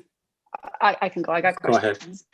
Go ahead. Thank you. So just had a couple questions through you to Mayor Mrakas. What kind of research did you do with the Broadband Infrastructure Expansion Act that the province is working on right now? I know that's something that they have been pushing forward and investing a lot of money in to kind of bring this kind of Wi-Fi to towns, especially for the general population and school and medical and such. What kind of conversations or research did you have in that regard? Well, Councillor, I've investigated through Google and I've seen what they're looking at doing, and I think that any broadband that they provide to any municipalities and throughout the province is going to still require people to pay. And when we're talking about affordability, when we're talking about people that can't afford, that's what this is. This is a subsidized Wi-Fi service for all residents to be able to access. Broadband, when you're being charged for it, it would be great. They'll get it down to a lower price, but there will still be a certain segment of our population that would not be able to afford it, even at a reduced price. And so therefore, that's why I believe it's incumbent upon us to provide Wi-Fi access to all our residents, because it is a necessity. Mayor Mrakas, if you could direct your comments Through you, Mr. Chair. Okay, first warning. Thanks for getting me back on that. Okay, Councillor Gilliland.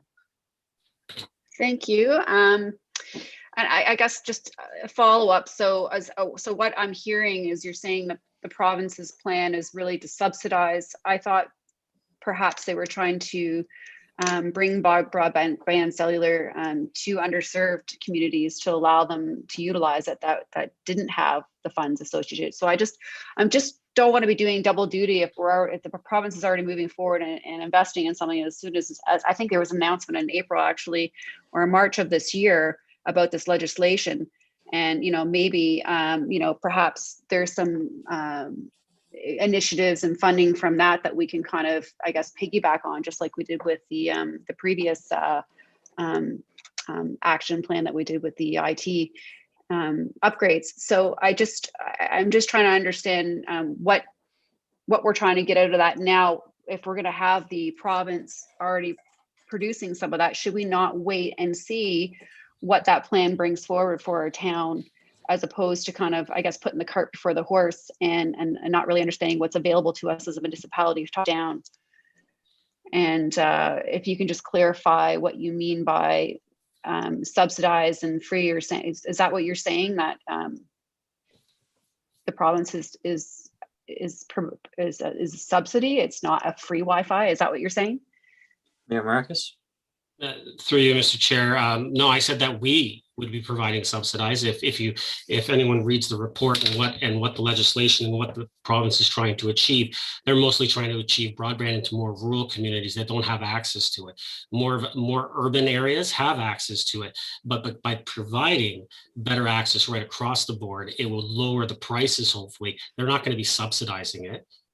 If there's any grant opportunities, absolutely, we should afford ourselves every opportunity to access any grant funding that's provided, whether it's the province or the federal government. I've already spoken with our MP in discussions about this, and if we're going to be moving forward to this, and what funding could be possibly made available to us if we as a town move forward to the future.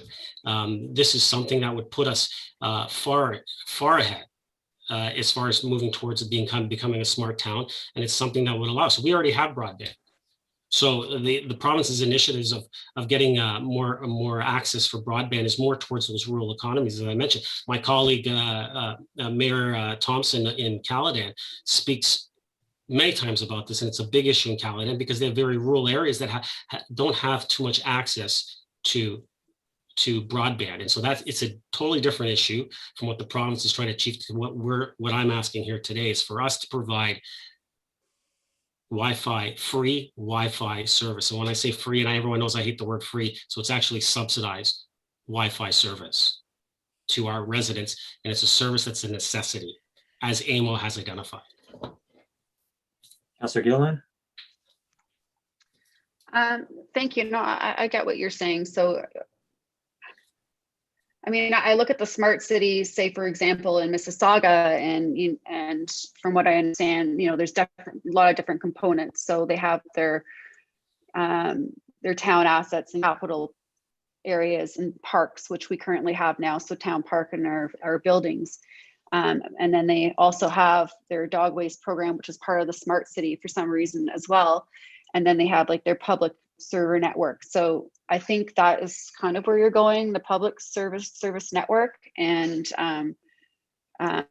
if what you're looking is for us as a town, are you saying you want us, the taxpayers, to be subsidizing the Wi-Fi for the people in our town who can't afford Wi-Fi? Is that where we're going with this? Or are we looking for partnership with other levels of government to help subsidize that? I'm just curious. Councillor, yeah, thank you through you, Mr. Chair. Councillor, I think that this is about helping those that need help within our community. Councillor providing Gilliland. a service, providing a service level that our residents would expect us to provide them. I'm just trying to get clarity as to like where that would come from. You said you spoke to one of our MPs. I'm not so sure who, maybe you want to share that, but what in specific, you said they had some good conversations. Would you be able to kind of share a little bit about that? Maybe there's some other component to this at different levels of government that maybe I don't know about, just to kind of understand what they're doing in their initiative at a federal level that would kind of help us on a municipal level. Mayor Mrakas. Thank you, Mr. Chair, through you. Councillor, it would have been great to have this conversation last week in our one-on-one. And I would have been able to explain a lot of this for you. Conversations with MP Van Bynen were great. He's looking into it, as I mentioned, and he'll come back to me and report and let me know if there are any available funding opportunities for the town if we move forward in this direction. You know, we had great conversations with Minister Mulrooney through the GTHA Small Mayors, and those conversations revolved around, you know, but most of it was transportation, but some of it was for infrastructure through broadband.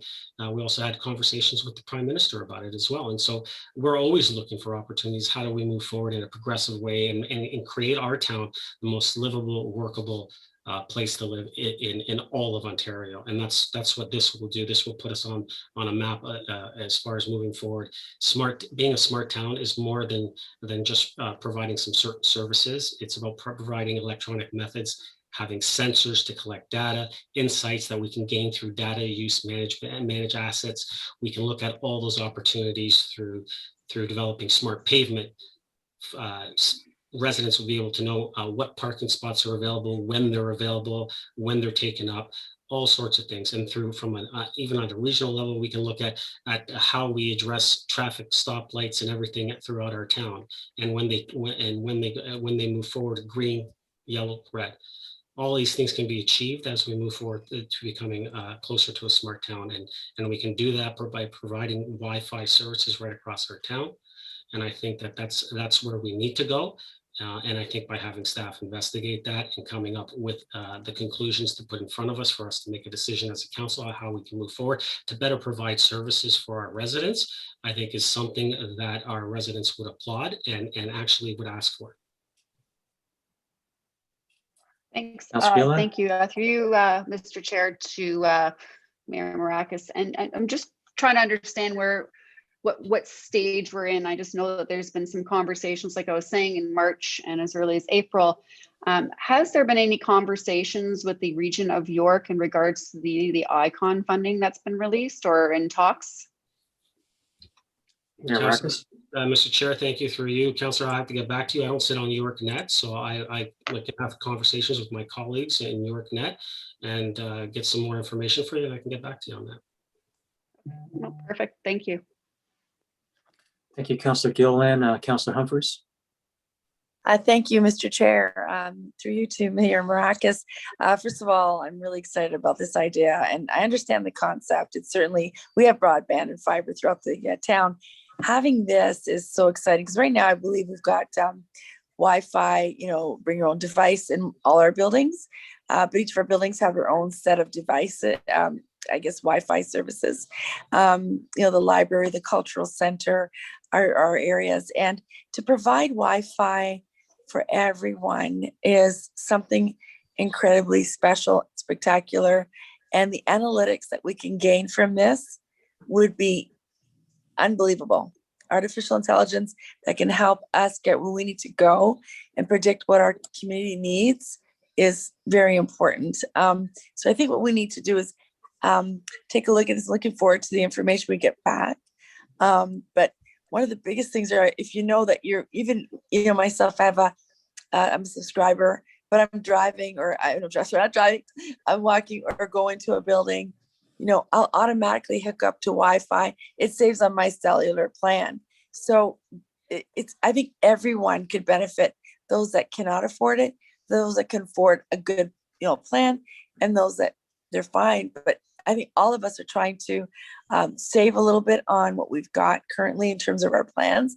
And if the town can provide this type of service level, you know, for Aurora, it's something that, we could be one of those leading edge individuals, towns that can really share some incredible functionality. And truly, I think more than ever, I've heard of the children that don't have Wi-Fi available. And I have heard that some are really struggling. And it's not heard of much because those are things that are often left very quiet. So to be able to have anyone be able to access information whenever they need is something pretty spectacular. And today's, we know that COVID has proved to us that communication is powerful and it's all we've got. I mean, not all we've got, but something that can help us stay in tune, stay connected, and have what we need when we are not allowed to physically be in certain places due to safety concerns. So I'm really excited about this initiative. And it sounds like, Mr. Mayor, you've done your homework. You've got lots of extra information that I wasn't even thinking about after the questions I heard. They're fantastic. And I really believe that I just can't wait to move this forward. And I'm looking forward to being something that we'll see soon. Just a quick question, turnaround time in terms of coming back to council. Mr. Mayor, when do you expect, what have you asked for a report back? Mr. Mayor? Through Mr. Mayor, through Chair, when do you expect to hear back from staff in terms of progress and implementation? Thank you, Mr. Chair, through you. I didn't put a timeline on it. I want to make sure that staff take as much time as they need necessary to make sure that what comes back to us is something that we'll be able to move forward with. So that way, it's not something that we're rushing. This is a big item that I think that we need to take some time to make sure that that it's done right. And if we do it, we do it right. So I didn't put a timeline on it, but I know that staff will get back to us as soon as possible. Perfect. And one last question to you, Mr. Chair, to Mr. Mayor, and just a general comment. With our IT strat plan, having this in the mix is something that I really hope we can utilize and evolve what we're doing today for all our areas that we provide Wi-Fi for, that this will just be an add-on. And I think we're an opportunity to really make this happen. And it won't be as challenging as I think most of us would believe. There's devices, communication devices that can make this happen relatively quickly. And you can get something pretty spectacular done for the needs of the community. So thank you so much, Mr. Mayor. Through you, Mr. Chair, to Mr. Mayor, looking forward to the progress and updates. This is very exciting. Thank you. Thank you, Councillor Humphreys. Councillor Thompson.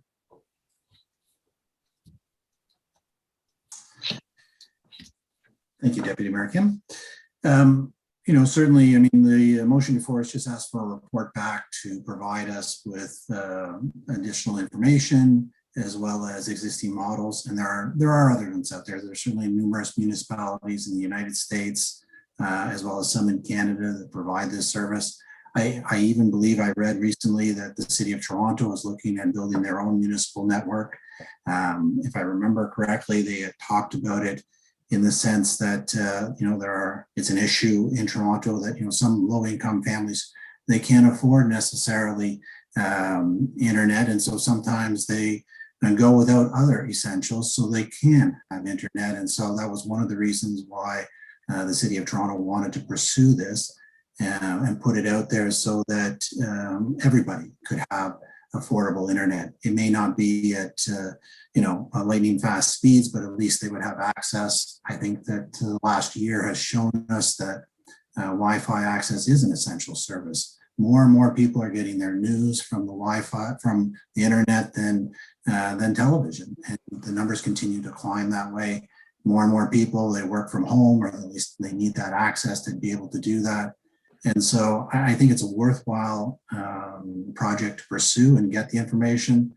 Personally, I'd be more interested in investigating the public-private partnerships.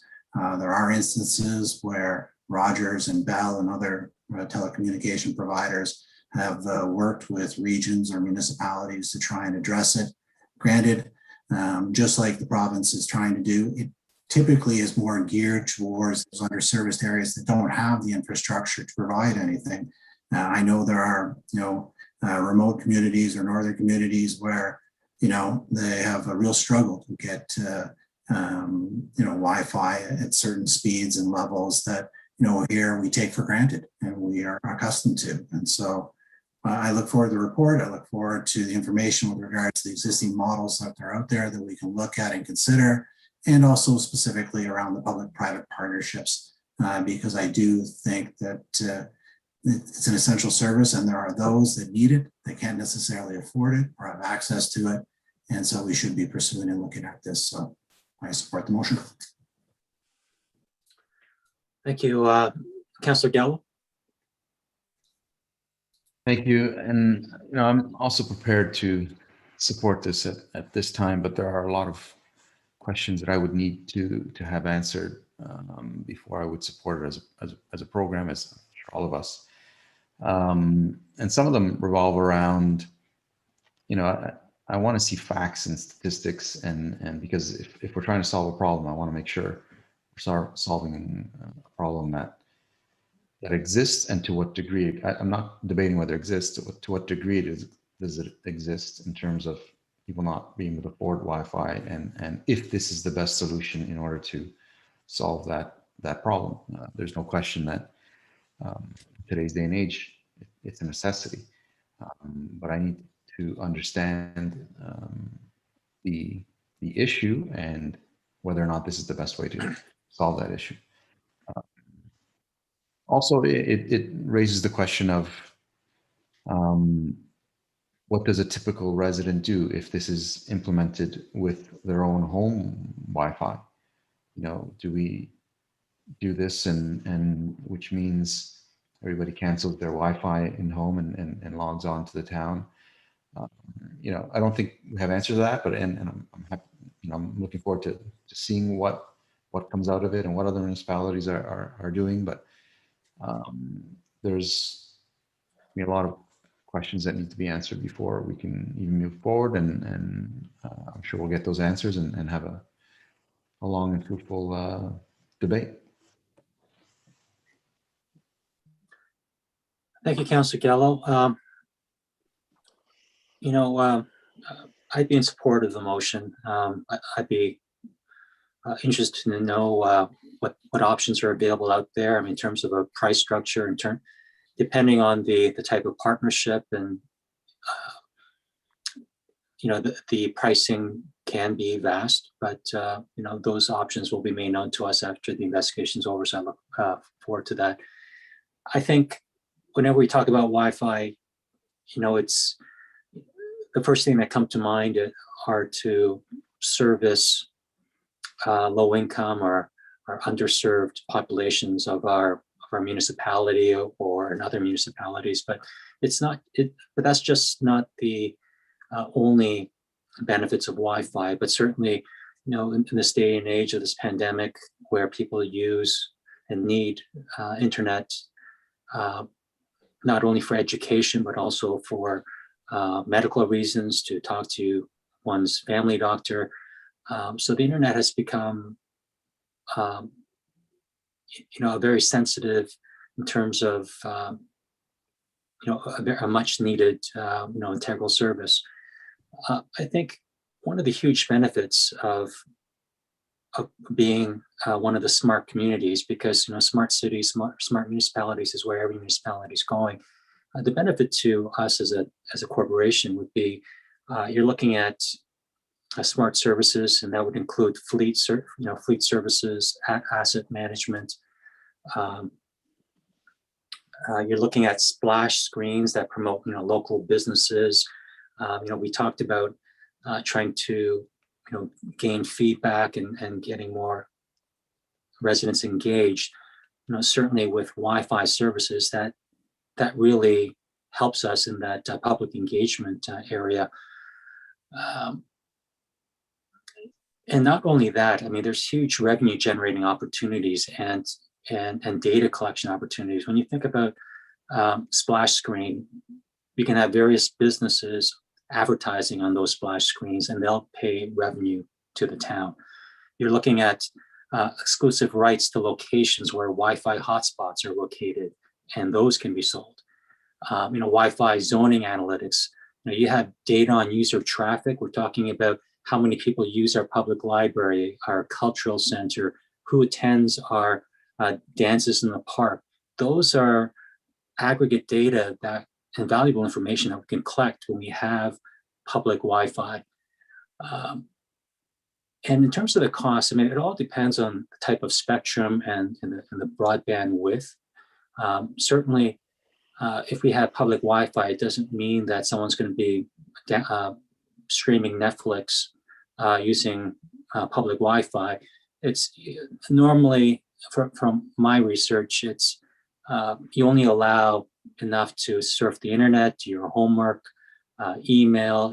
You can't stream movies and do binge watching all weekend using public Wi-Fi, but certainly that's an opportunity as well.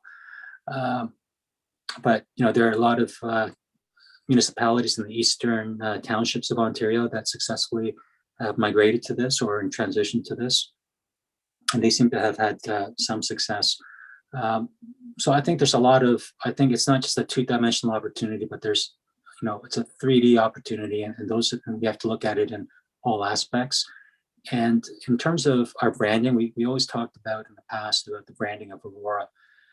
When people see us as a progressive municipality, there's retention of young people to live and work here, and there's also an attraction that people see Aurora as a progressive place to live because we have all this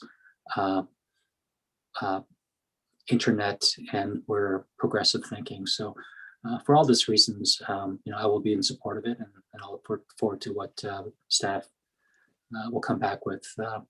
There's no other comments. I'll bring it back to Mayor Mrakas for Councillor Gilliland. Would like to speak for a second time. Thank you, through you, Mr. Chair. Just quick comments, just doing a little more reading with the public sector networks and Wi-Fi. And from what I'm reading in other municipalities, it seems that there's some designated labs per se that would be something accessible for people to participate in free public Wi-Fi. I'm assuming that's probably something we would investigate. But as far as, I know, Councillor Kim, you just kind of touched on it, being, forward with thinking with, whether you're streaming or whether, it's for traffic or whatnot. Are we actually planning on trying to expand this? And maybe Mayor Mrakas, you could maybe chime in here when we're talking about, the public sector network of sorts, expanding Wi-Fi to touch on, traffic and cameras and more of a smart city on that side as well? Or is this something completely separate? Mayor Mrakas? Through you, Mr. Chair. I think there's some components that we could look at partnering with the region and through YorkNet and see what we can do. I don't foresee us moving to cameras. That's something that would probably evolve through either from a regional level or from a provincial level. But I think there's opportunities for us to partner with the region, and when we have the infrastructure in place, we could look at doing things very easily and moving forward in that direction. Councillor Gilliland? Thank you.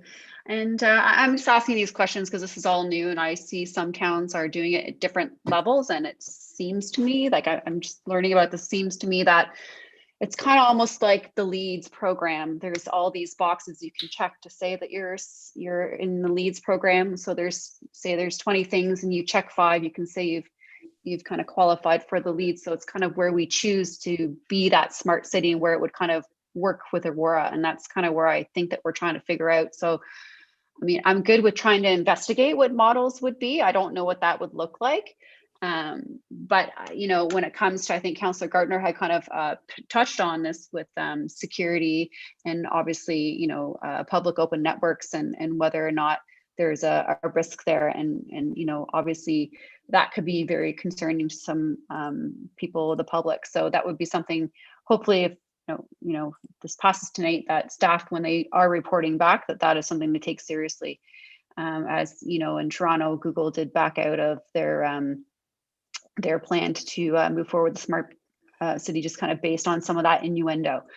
But as far as like investigating, like I'm all for that, but I'm really trying to self-educate on where we're coming and going, since this is very new and there is a lot of funding that is coming down from other levels of government and trying to mitigate the affordability. It's just figuring out where that comes from. And if we need to do some of our own homework to kind of figure out what we can do, that's fine. But I look forward to the report to kind of see what those details are, just like Councillor Gallo had suggested, and go from there. Thank you, Councillor Gilliland. Mayor Mrakas, would you like to close this off? Thank you, Mr. Chair, and I think it's been a great conversation around the table, and I think that as is quite evident, there's many questions, and I think that's why the motion I put forward is the motion, the way it's written, is to get those answers for everyone around this table, so we can have a full understanding as we move forward. But ultimately, as I mentioned, this has been a long time conversation at AMO, at FCM, the fact that broadband internet. Wi-Fi is not a luxury anymore. It is a necessity, and it's something that we need to look at if we can provide it. Obviously, it needs to be cost effective. It needs to make sense from a financial standpoint, and we need to be able to provide a service. Ultimately, when we talk about what we do what we do around here, what we do as a town is we provide services to our residents, and this is another service. And as it's become more apparent that it's a need, then it becomes more apparent that it's a service that we need to take a hard look at. How can we provide this service to our residents so all our residents have access? And as Councillor Kim mentioned, I think that what we'll come to learn is this is not about providing access for people to stream shows, watch movies, download movies or shows or any of that, or music. That's not that's what this would be for. This is to provide access for people to read news, submit forms online, and just basic web browsing and messenger apps so they can keep connected. Ultimately, the more engaged, the more informed our public is and our residents are, the more active and the more knowledgeable they are, and the better off we are as a community. And that is our ultimate goal, to make sure that our community is the best community. And so I think that this is what we'll achieve by moving forward in this direction. And so I'm looking forward to getting all these answers that all of you have provided, answers to all the questions you guys have provided today, and have staff come back to us with answering those questions, and we can move forward in a positive direction. So I'm looking forward to that. Thank you for the conversation. And as always, if any of you have any questions that you want to ask me at any point, or if any residents want to, feel free to call me. I give out my number anytime. I'll even say it right here, 416-543-1624. Give me a call anytime, and I'm glad to go through this with you. Thank you, Mr. Chair. Thank you, Mr. Mayor. Mr. Clerk, call the vote. Thank you, Mr. Chair. Recorded vote for the motion 9.4 on this evening's agenda. Deputy Mayor Kim, how do you vote? Yes. Councillor Gilliland? Yes. Councillor Humphreys? Yes. Councillor Gallo? Yes. Councillor Gaertner? Yes. Councillor Thompson? Yes. And Mayor Mrakas. Yes. Motion carries. Great, thank you, Mr. Clerk. It's 9:14, so we'll have our health break. If everyone can return by 9:24, that'd be great.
We need one more for quorum. Okay, we have quorum.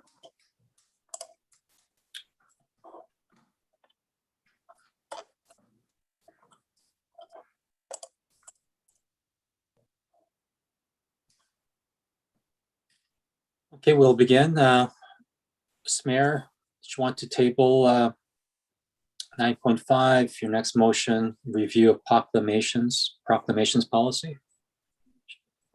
Okay. Yeah, thank you, Mr. Can I have Chair. I'll move as is. Okay. Can I have a seconder, please? Councillor Humphreys. Okay, you can go ahead, Mr. Mayor. Thank you, Mr. Chair. Anyone that was here back in 2016 knows the extensive conversation that we had at the table when this came forward. There are some restrictions to this that I think make it more restrictive compared to other municipalities. So I think this is just more of a house cleaning type of motion to have staff look at how we can make it less restrictive. And bring that back for us. So I think it's very straightforward, very simple. And see what Mr. Duran brings back to us as far as a policy for proclamations. Thank you, Mr. Chair.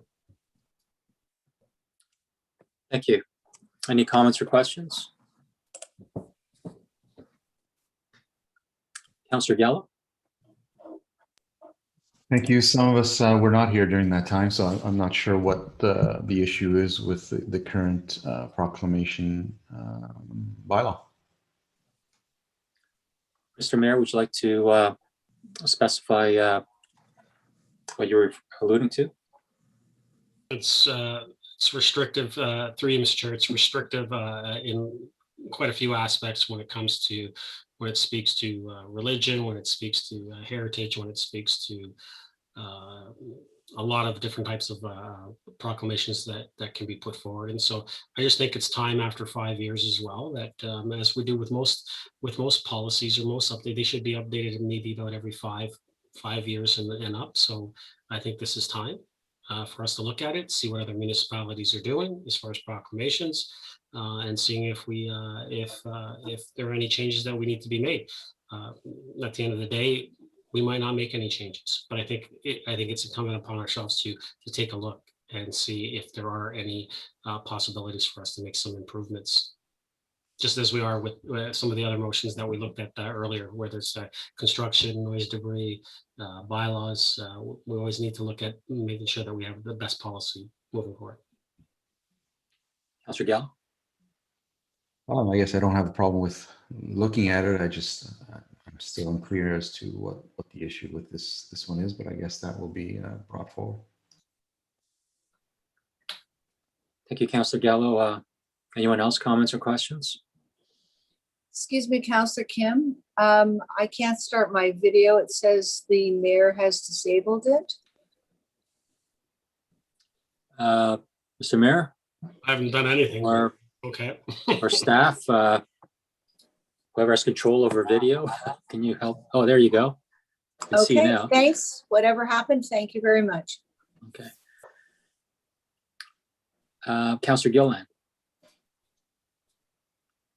Thank you. Just curious as to, was there anything in particular that kind of triggered a reason to look at this proclamation policy? And is there anything in specific that you consider to be too restrictive? Looking at the policy as it is, and again, I wasn't here in 2016. I'm looking at it, and it seems great. But was there something that triggered that? Mr. Mayor? Thank you, Mr. Chair. Nope.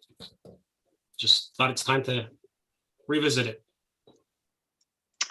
Okay, so I know that you had mentioned religion, heritage, and such. Currently, within the proclamation policy now, is it within our policy to do a proclamation based on religion? Mr. Mayor? And at this point in time, I don't know the full in depth, but I do believe that it doesn't allow for religion, and I think that was maybe some of the debate. But I think that and before I call a point of order, I'd say that we're starting to delve into the actual policy, which is not what's before us. What's before us, Mr. Chair, is for us to ask staff to come back with recommendations on possible changes. And I think at that time we can have a debate on the actual policy instead of having it here before we even have a policy in front of us. Thank you, Mr. Mayor. That's fair. Councillor Gilliland. Okay, so I'm just trying to understand because I know that was kind of brought up. So I'm assuming that was probably one of the more restrictive areas that perhaps that you thought needed some refining. Typically, through you, Mr. Chair, to staff, how often do we review policies like something similar to this? Is this something that we review every 5 years? Would this be a typical timeline to look at? Ms. Van Leeuwen or Mr. Nadarasny? Through you, Mr. Chair, I don't think there's really a typical timeline per se. It really depends as situation changes or as we run into policies that we feel need updating. That's normally what when we would bring them forward. Thank you, Councillor Gilliland.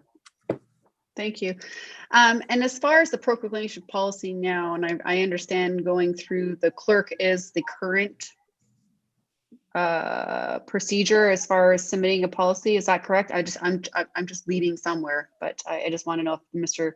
Clerk, you can clarify that. Mr. Duran. Through you, Mr. Chair. Yes, that's correct. Thank you. Thank you. And if, sorry, through you, Mr. Chair, just a follow up.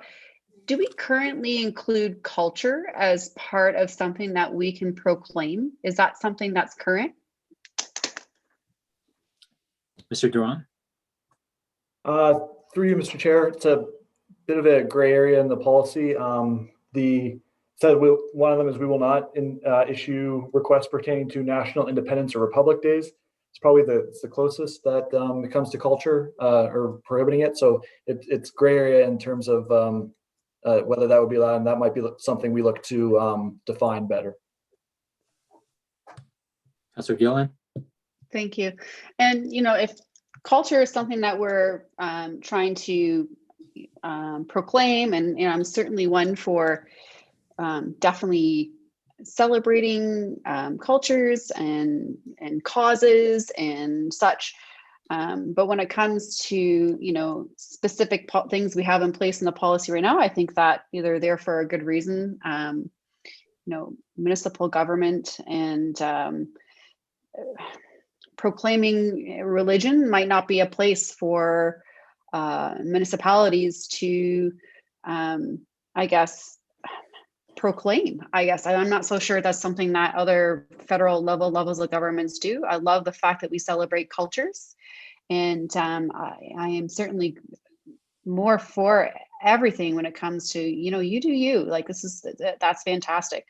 So I'm just going based on the comment, Mayor Mrakas, when you had said religion and heritage. So I didn't know if that was kind of like what you were trying to change in that sense, but we'll have staff come back and look and see like what would make it less restrictive to help celebrate all the wonderful diversity that we have and all the great causes that we have, and such as the Yellow Brick House or cancer research or survivors of such. I think they're all fantastic. So I'm all for doing that kind of research in that sense, but I just don't want to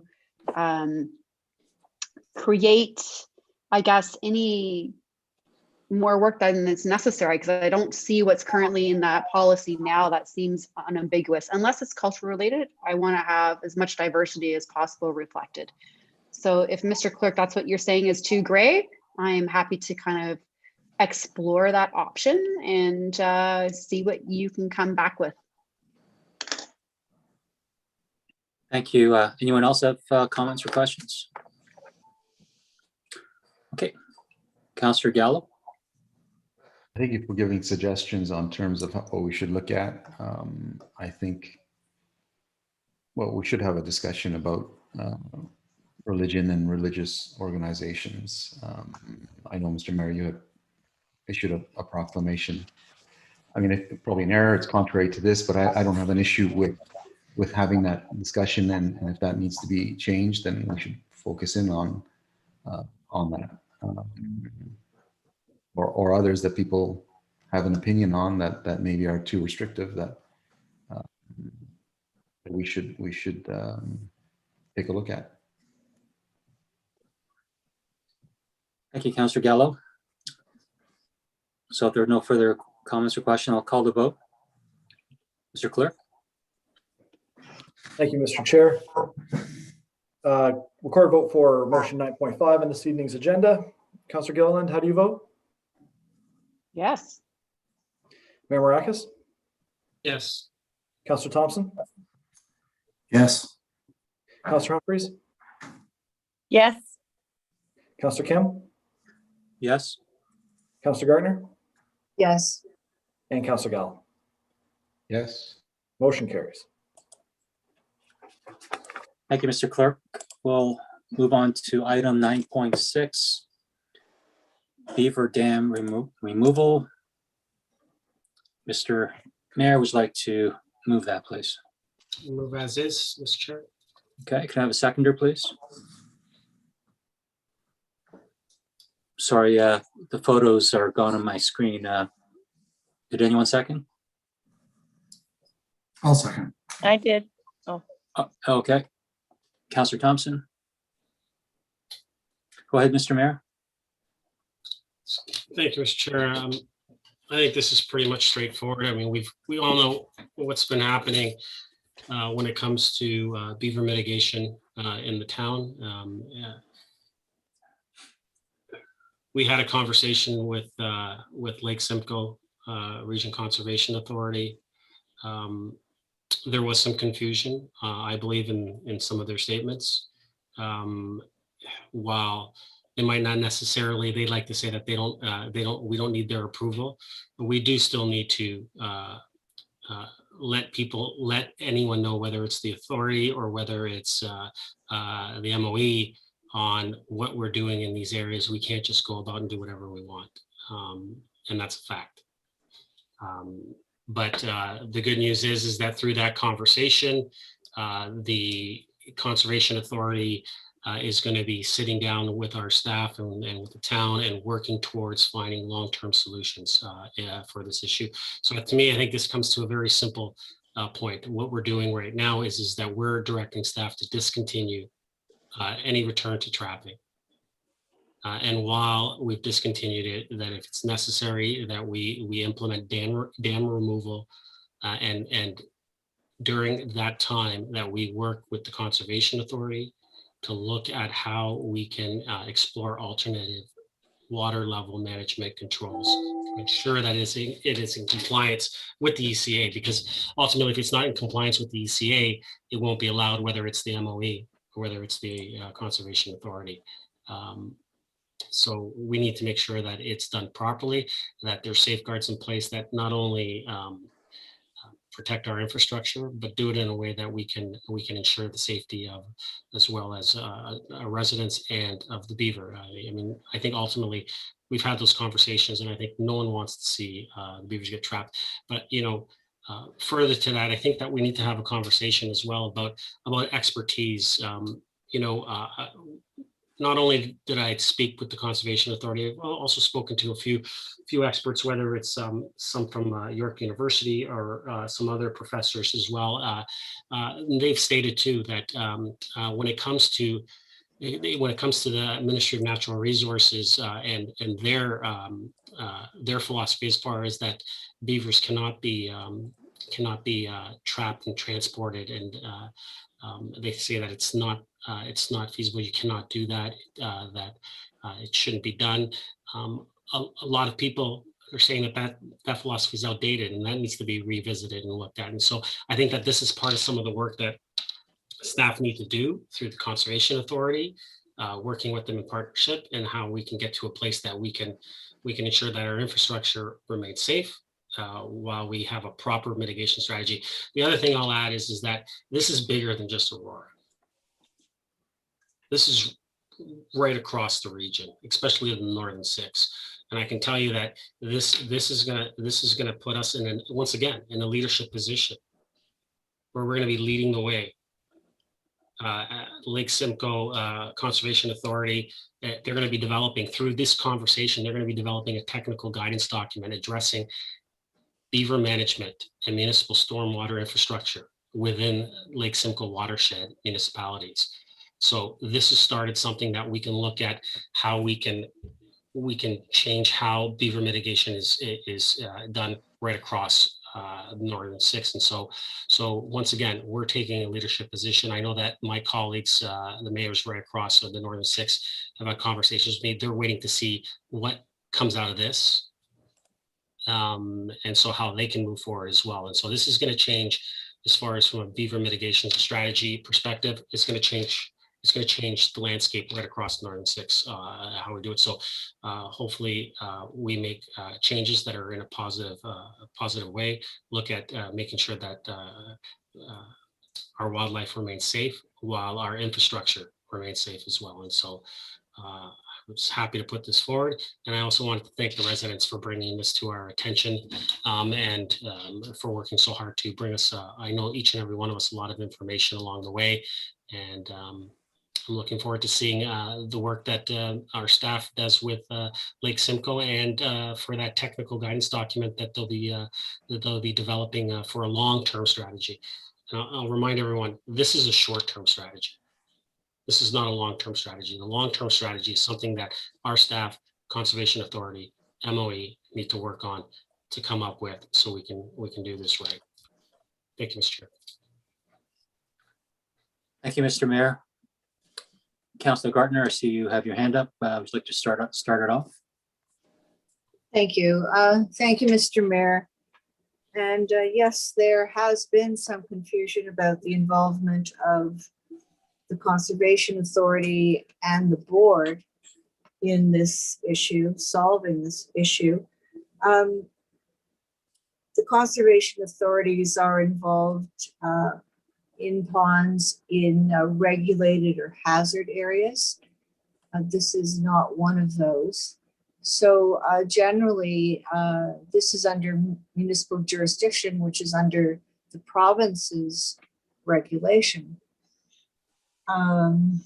So again, it's not the Conservation Authority's issue or the board, but I am pleased to see that the Conservation Authority is willing not only to work with the town on this, but they're taking the further step of, as you said, a technical guidance document. I don't know how long that's going to take, but it hopefully will be helpful to all of us, especially as you say, the Northern Six.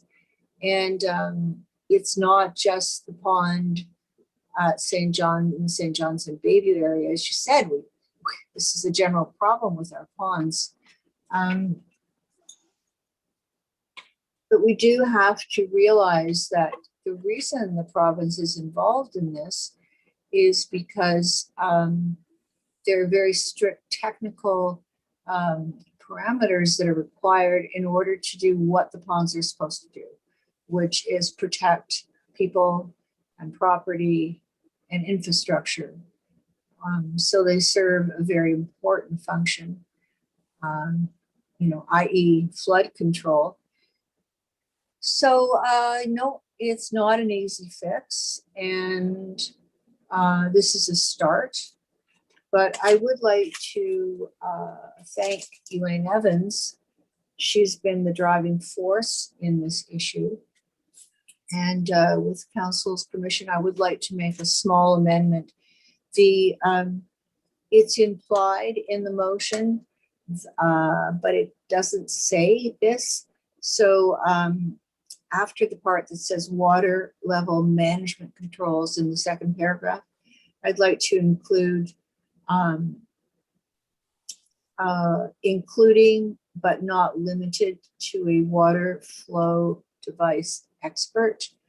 I believe there are experts out there, and some of them are not charging for their services. Recognized experts that can also give us some advice on this. So again, the amendment is including but not limited to a water flow device expert. Thank you, Councillor Gaertner. Mr. Mayor, would you allow for a friendly amendment? Mr. Chair, thank you. And I have no problem having that added. I don't think it needs, I think as Councillor Gaertner mentioned, it's implied. If it just cleans it up a little bit, I'm absolutely fine with that, if that makes everyone comfortable. Thank you very much, Mr. Mayor. Well, Okay, so that'd be a friendly amendment. Any other comments?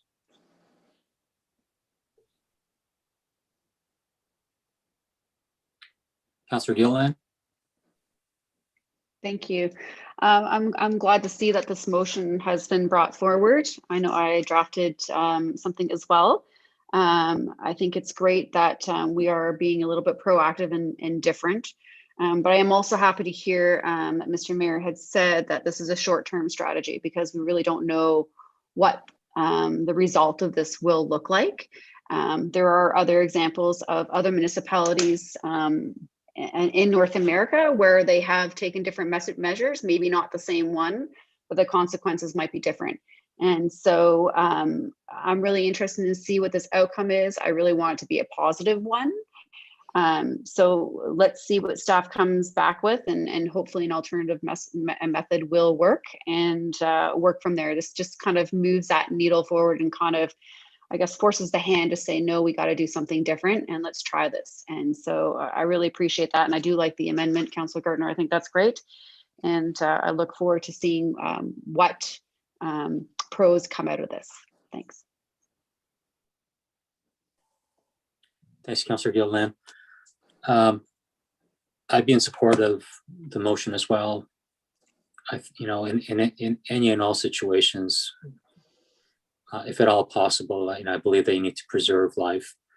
I've had conversations with staff many months ago about flow diversion methods, whether it can be applicable here, and staff had mentioned that what works elsewhere may not work here, but I'm glad that we have this motion here that we can more definitively confirm whether alternative methods will work, and if staff can procure expert counsel, that'd be more confirming as well, and so that we would know definitively what our next step is.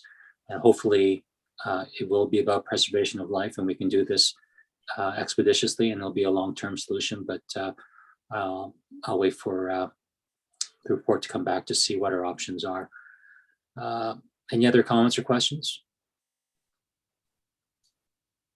Okay, Mr. Clerk, would you like to call the vote?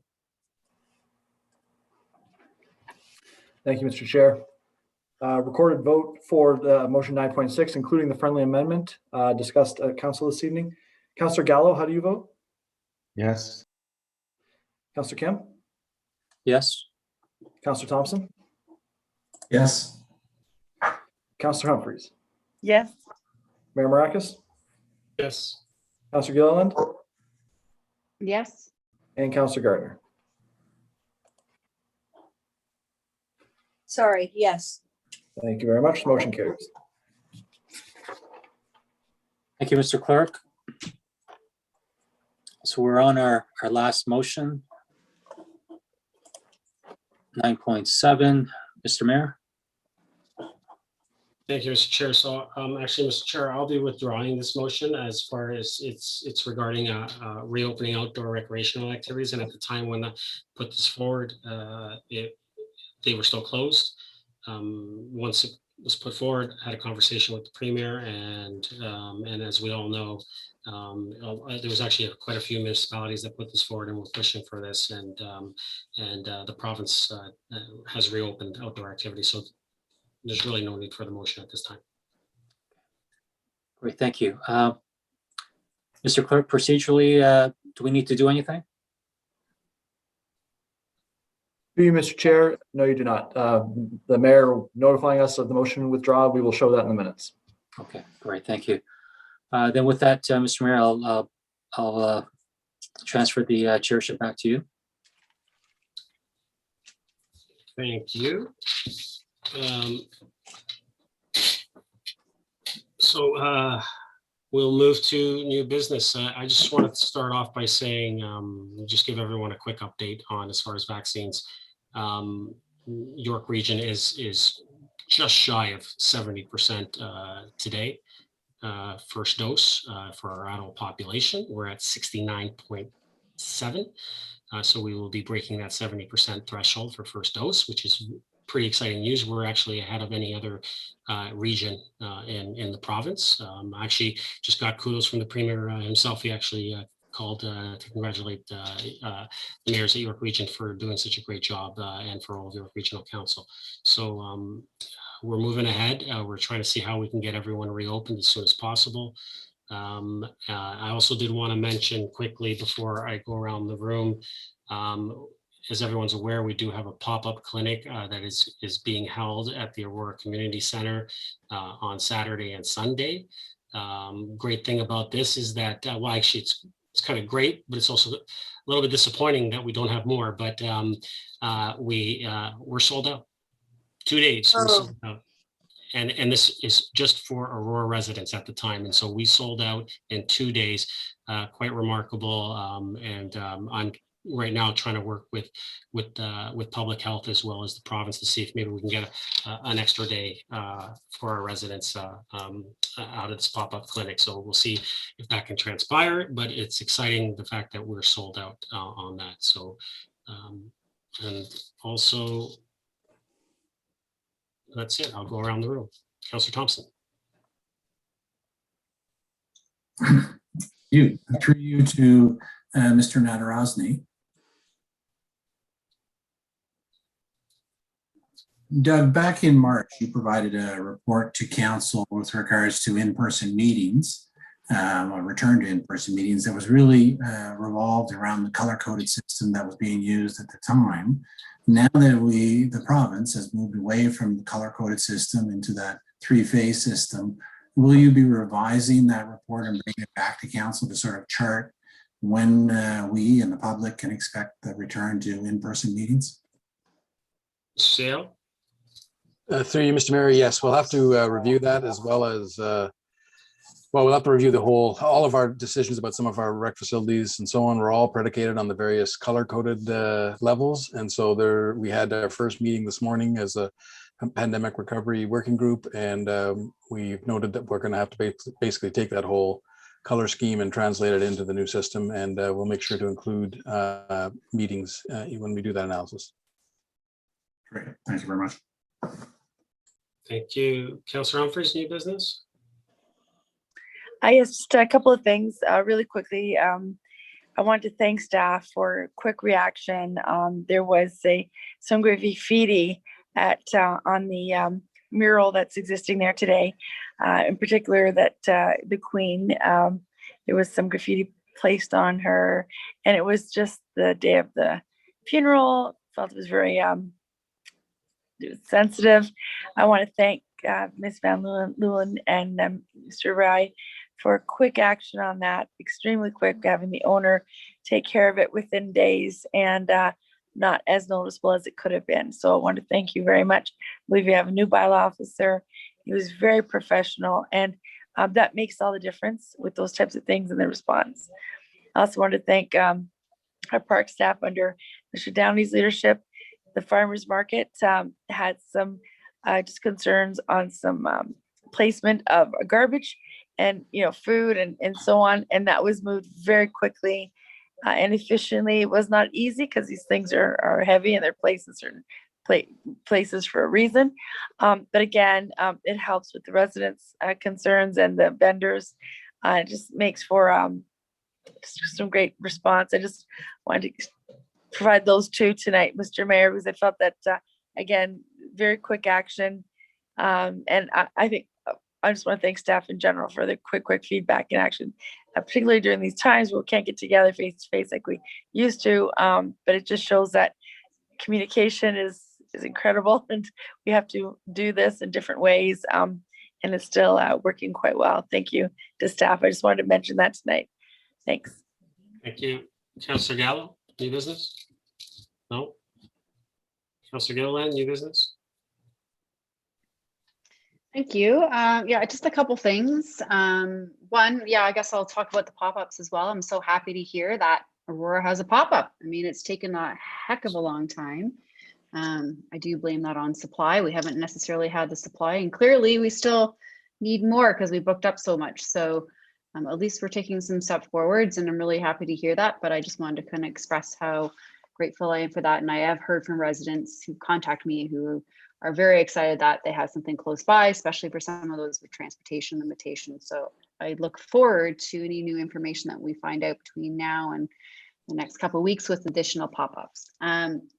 Secondly, Highland Gates, it's coming up. It's that time of year with weeds and property standards. We talked about this earlier with Councillor Gaertner's motion, but I had 3 neighbors contact me on Fairway, and I'm wondering, through you, Mr. Mayor, to staff, I had sent a follow-up email with some questions about the expectations with the mapping of the maintenance level there, and just, what are we going to do? This is like, I don't know how many more years we're going to have our residents suffer through this. And I'm just hoping maybe perhaps, I know I'm putting you on the spot because we emailed today, but I was just hoping maybe you had a little bit more information that maybe you could provide today.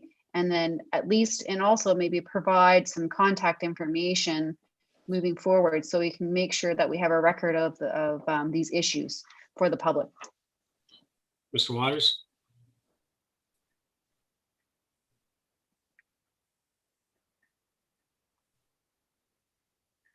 Sorry, Mr. Mayor, I was distracted. Highland Gate issues, as we've all called you and complained about. Yes, you have. So the councilor's asking about her email today and how we move forward. Yes, so I did forward the email to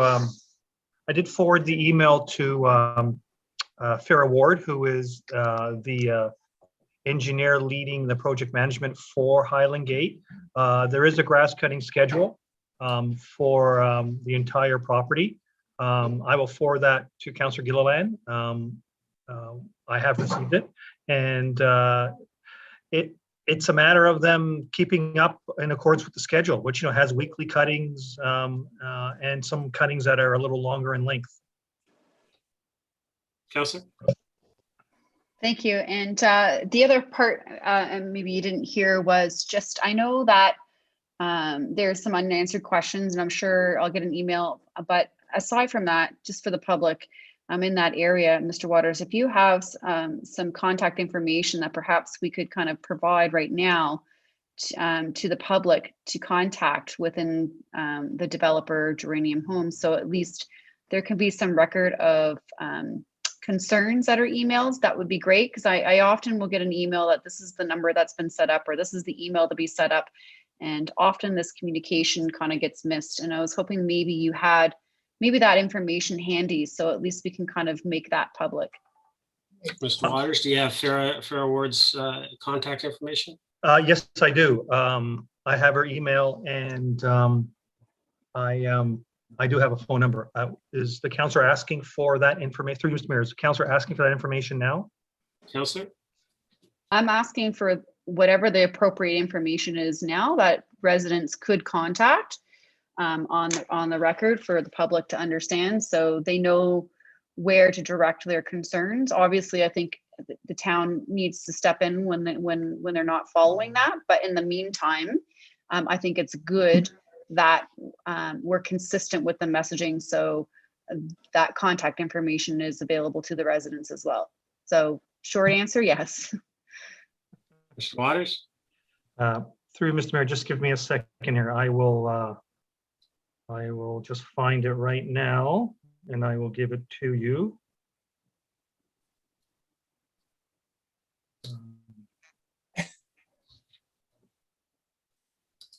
Just give me a second here.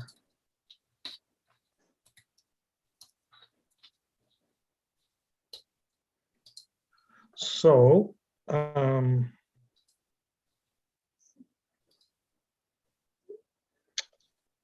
Farrah's email, her phone number is 905-477-4666.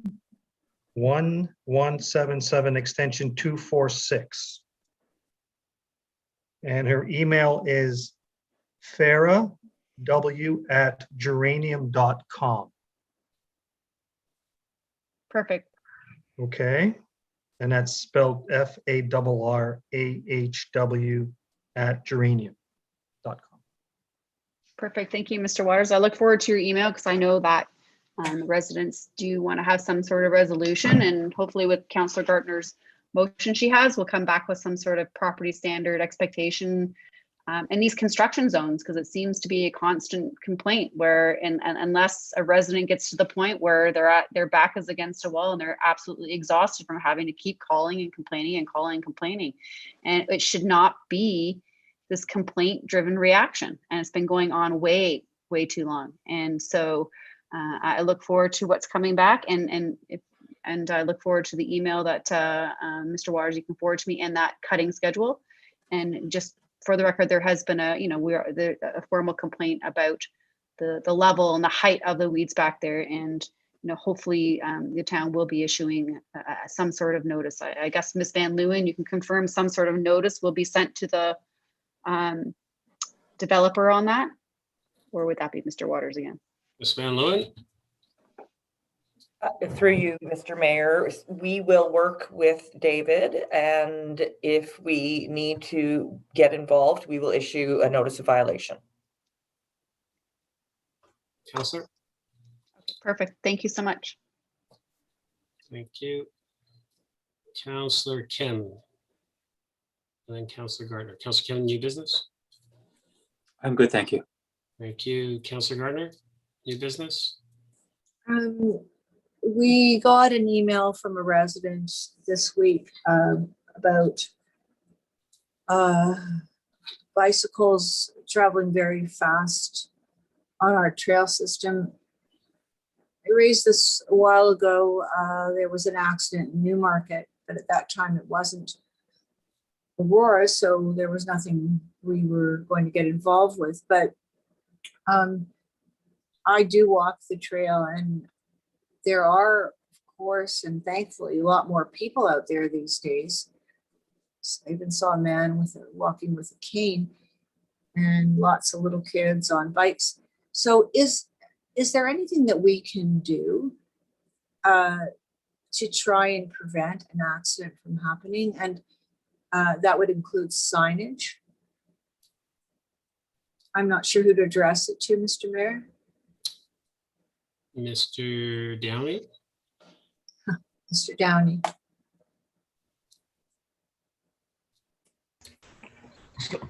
So good evening. Many of the trails are already signed. So this is more of an education and enforcement issue that we need to deal with on the trail system. That's why I was hesitant in coming on the screen.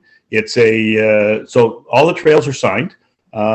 But as we open up the trails for more and more activities, and now we're looking even opening up for dogs, we're going to be having more issues related to conflicts with people wanting to use the open space. Councillor? Thank you, Mr. Downey. I'm very familiar with the signs. The print is very small. You really have to, or at least I have to get up pretty close to look at them. And I don't think it covers something like this. So could there be, the resident did have a suggestion for a sign, which I can't find at the moment. But could we be putting up more warning signs? We don't want any accidents to happen. And yeah, I had a problem myself. It was on an incline.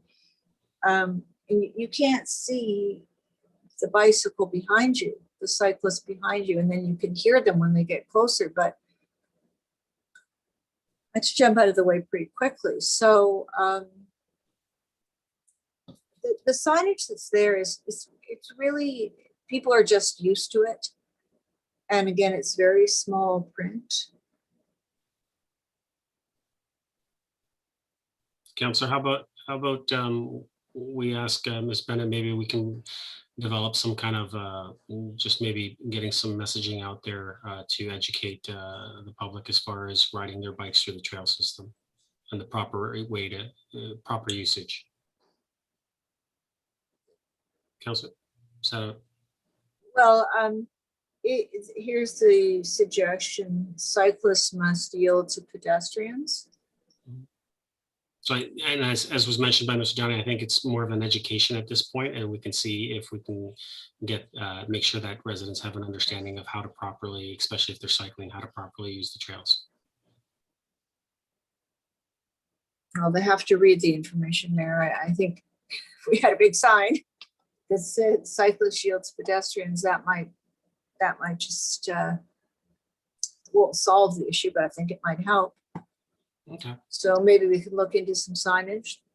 Sure, we're gonna have staff to ask them to look into it. Thank you. I missed asking this on the York Region report, the regional report. I see that the region's budget for 2021 is going to be short. I think they said $60 to $80 million because of the services that they're providing because of COVID. And it did say that, we're hoping for some help from the government, but it doesn't say that that would cover the whole cost. So what happens in a case like this when the region is over budget? In this case, with very good reason, but what happens when the region is over budget by so much on item? You dip into your reserves, Councillor. We're already dipping because of water. There's not a thought of a tax increase to cover that. No, absolutely. I mean, there's reserves also. People need to have an understanding that providing these clinics across the region are quite expensive. And that costs money. And so I can tell you that not only our region, but all municipalities across the province have put into have those discussions with the province to say that they need to help out municipalities to cover the costs for providing these clinics to get everyone vaccinated, because it is an extreme cost that I think some people would be shocked at the cost of running these clinics. But yes, we're working with the province. Beyond that, it's properly tapping into some of the reserves, and then also just going through a budget the way we do and looking at everything that we're providing, and if there's anything that we can provide from efficiencies to scaling back certain services that might not be needed anymore. All those things, as we do when we go through our budget, region will be going through it as well. Thank you. And this, I believe the budget was passed in December. Mm-hmm. I mean, this perhaps could have been an anticipated expense, but in any case, I'll look forward to report back from you on what we do get in funding. And excuse me, it's not new business, but I think it's important to note that today is the 1-year anniversary of George Floyd's murder. It's quite an event a year ago with a lot of repercussions. Thank you. Thank you, Councillor.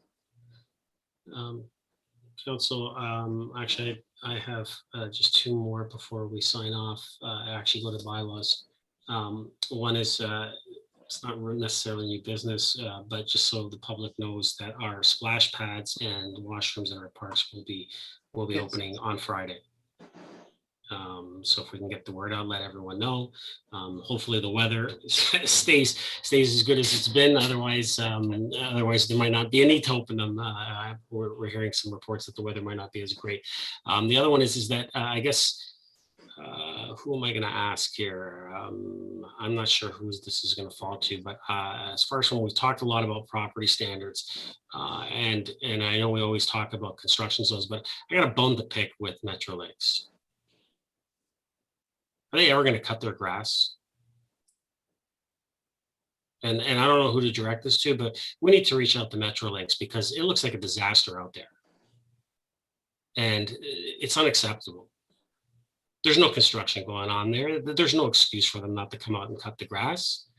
they need to come out and cut the grass. So I don't know, Mr. Seo, if we can just reach out to Metrolinx, even if maybe I'll get, I'll reach out to the CEO there as well, and just let them know it's unacceptable for them to leave it in that state of repair. I mean, it just looks absolutely horrid.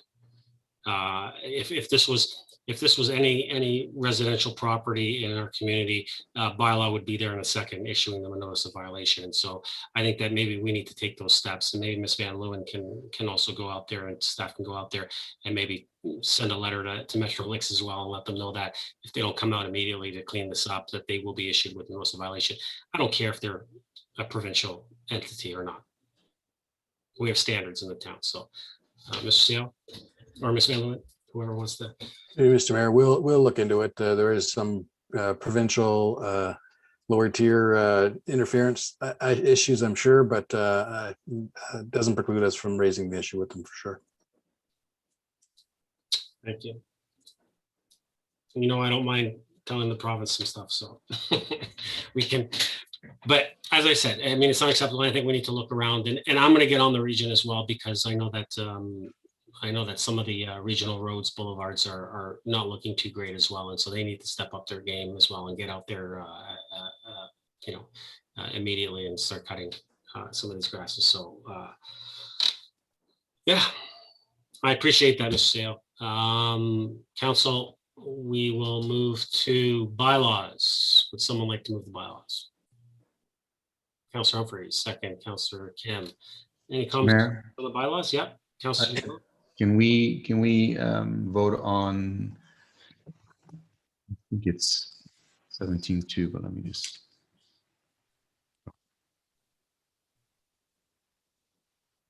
Do you know which one it's about? 11.2 separately, please. That's 11.2. Yeah. that is- Proceedings governing the proceedings of council and committee meetings of the town of Aurora. Bylaw Yes, to amend bylaw number 6228-19. Is that the one? let me just double check.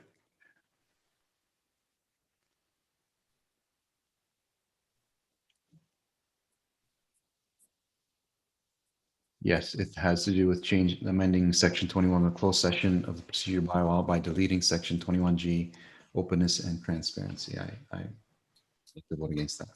Okay. So anything else? Okay, so I'll pull that one separately. So we will vote on 11.1, 11.3, and 11.4 first.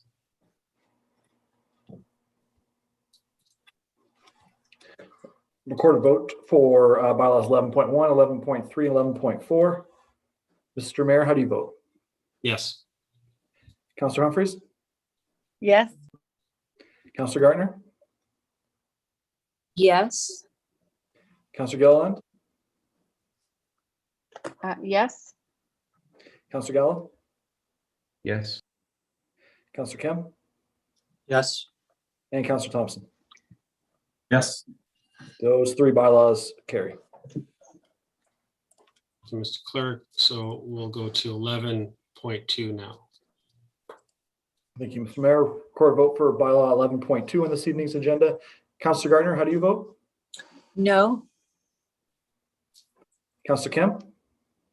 Yes. Councillor Humphreys? Yes. Mayor Mrakas? Yes. Councillor Gilliland? Sorry, just for clarity, which one is 11.2? I was sorry, trying to find the actual bylaw. I heard, but I didn't catch it. Being a bylaw to amend bylaw number 6228-19 as amended to govern the proceedings of council and committee meetings of the town of Aurora. Okay, I just don't remember exactly what that bylaw was. Councillor Gallo, to separate that. Could someone say what that bylaw is? We're actually in the middle of a vote, Councillor, but Right, okay. I just wanted to know exactly what I was voting. I want to have the bylaw in front of me to understand what I'm voting on. Do I have to refer to a GC and go back to look? I'm sorry, I'm just not, kind of threw me for a loop here. I can explain it, but. Council, procedurally, we're in the middle of a vote. It's deleting openness and transparency. Okay, so I'm going to say no. Thank you. Councillor Thompson Yes. and Councillor Gallo. No. The bylaw carries. Thank you, Mr. Clerk. We have no closed session. Confirming bylaw. Would someone like to move that? Councillor Thompson, second. Councillor Kim. Mr. Clerk. Thank you, Mr. Mayor. For vote for the confirming bylaw, Councillor Thompson, how do you vote? Yes. Councillor Kim? Yes. Councillor Gilliland? Yes. Councillor Gaertner? Yes. Mayor Mrakas? Yes.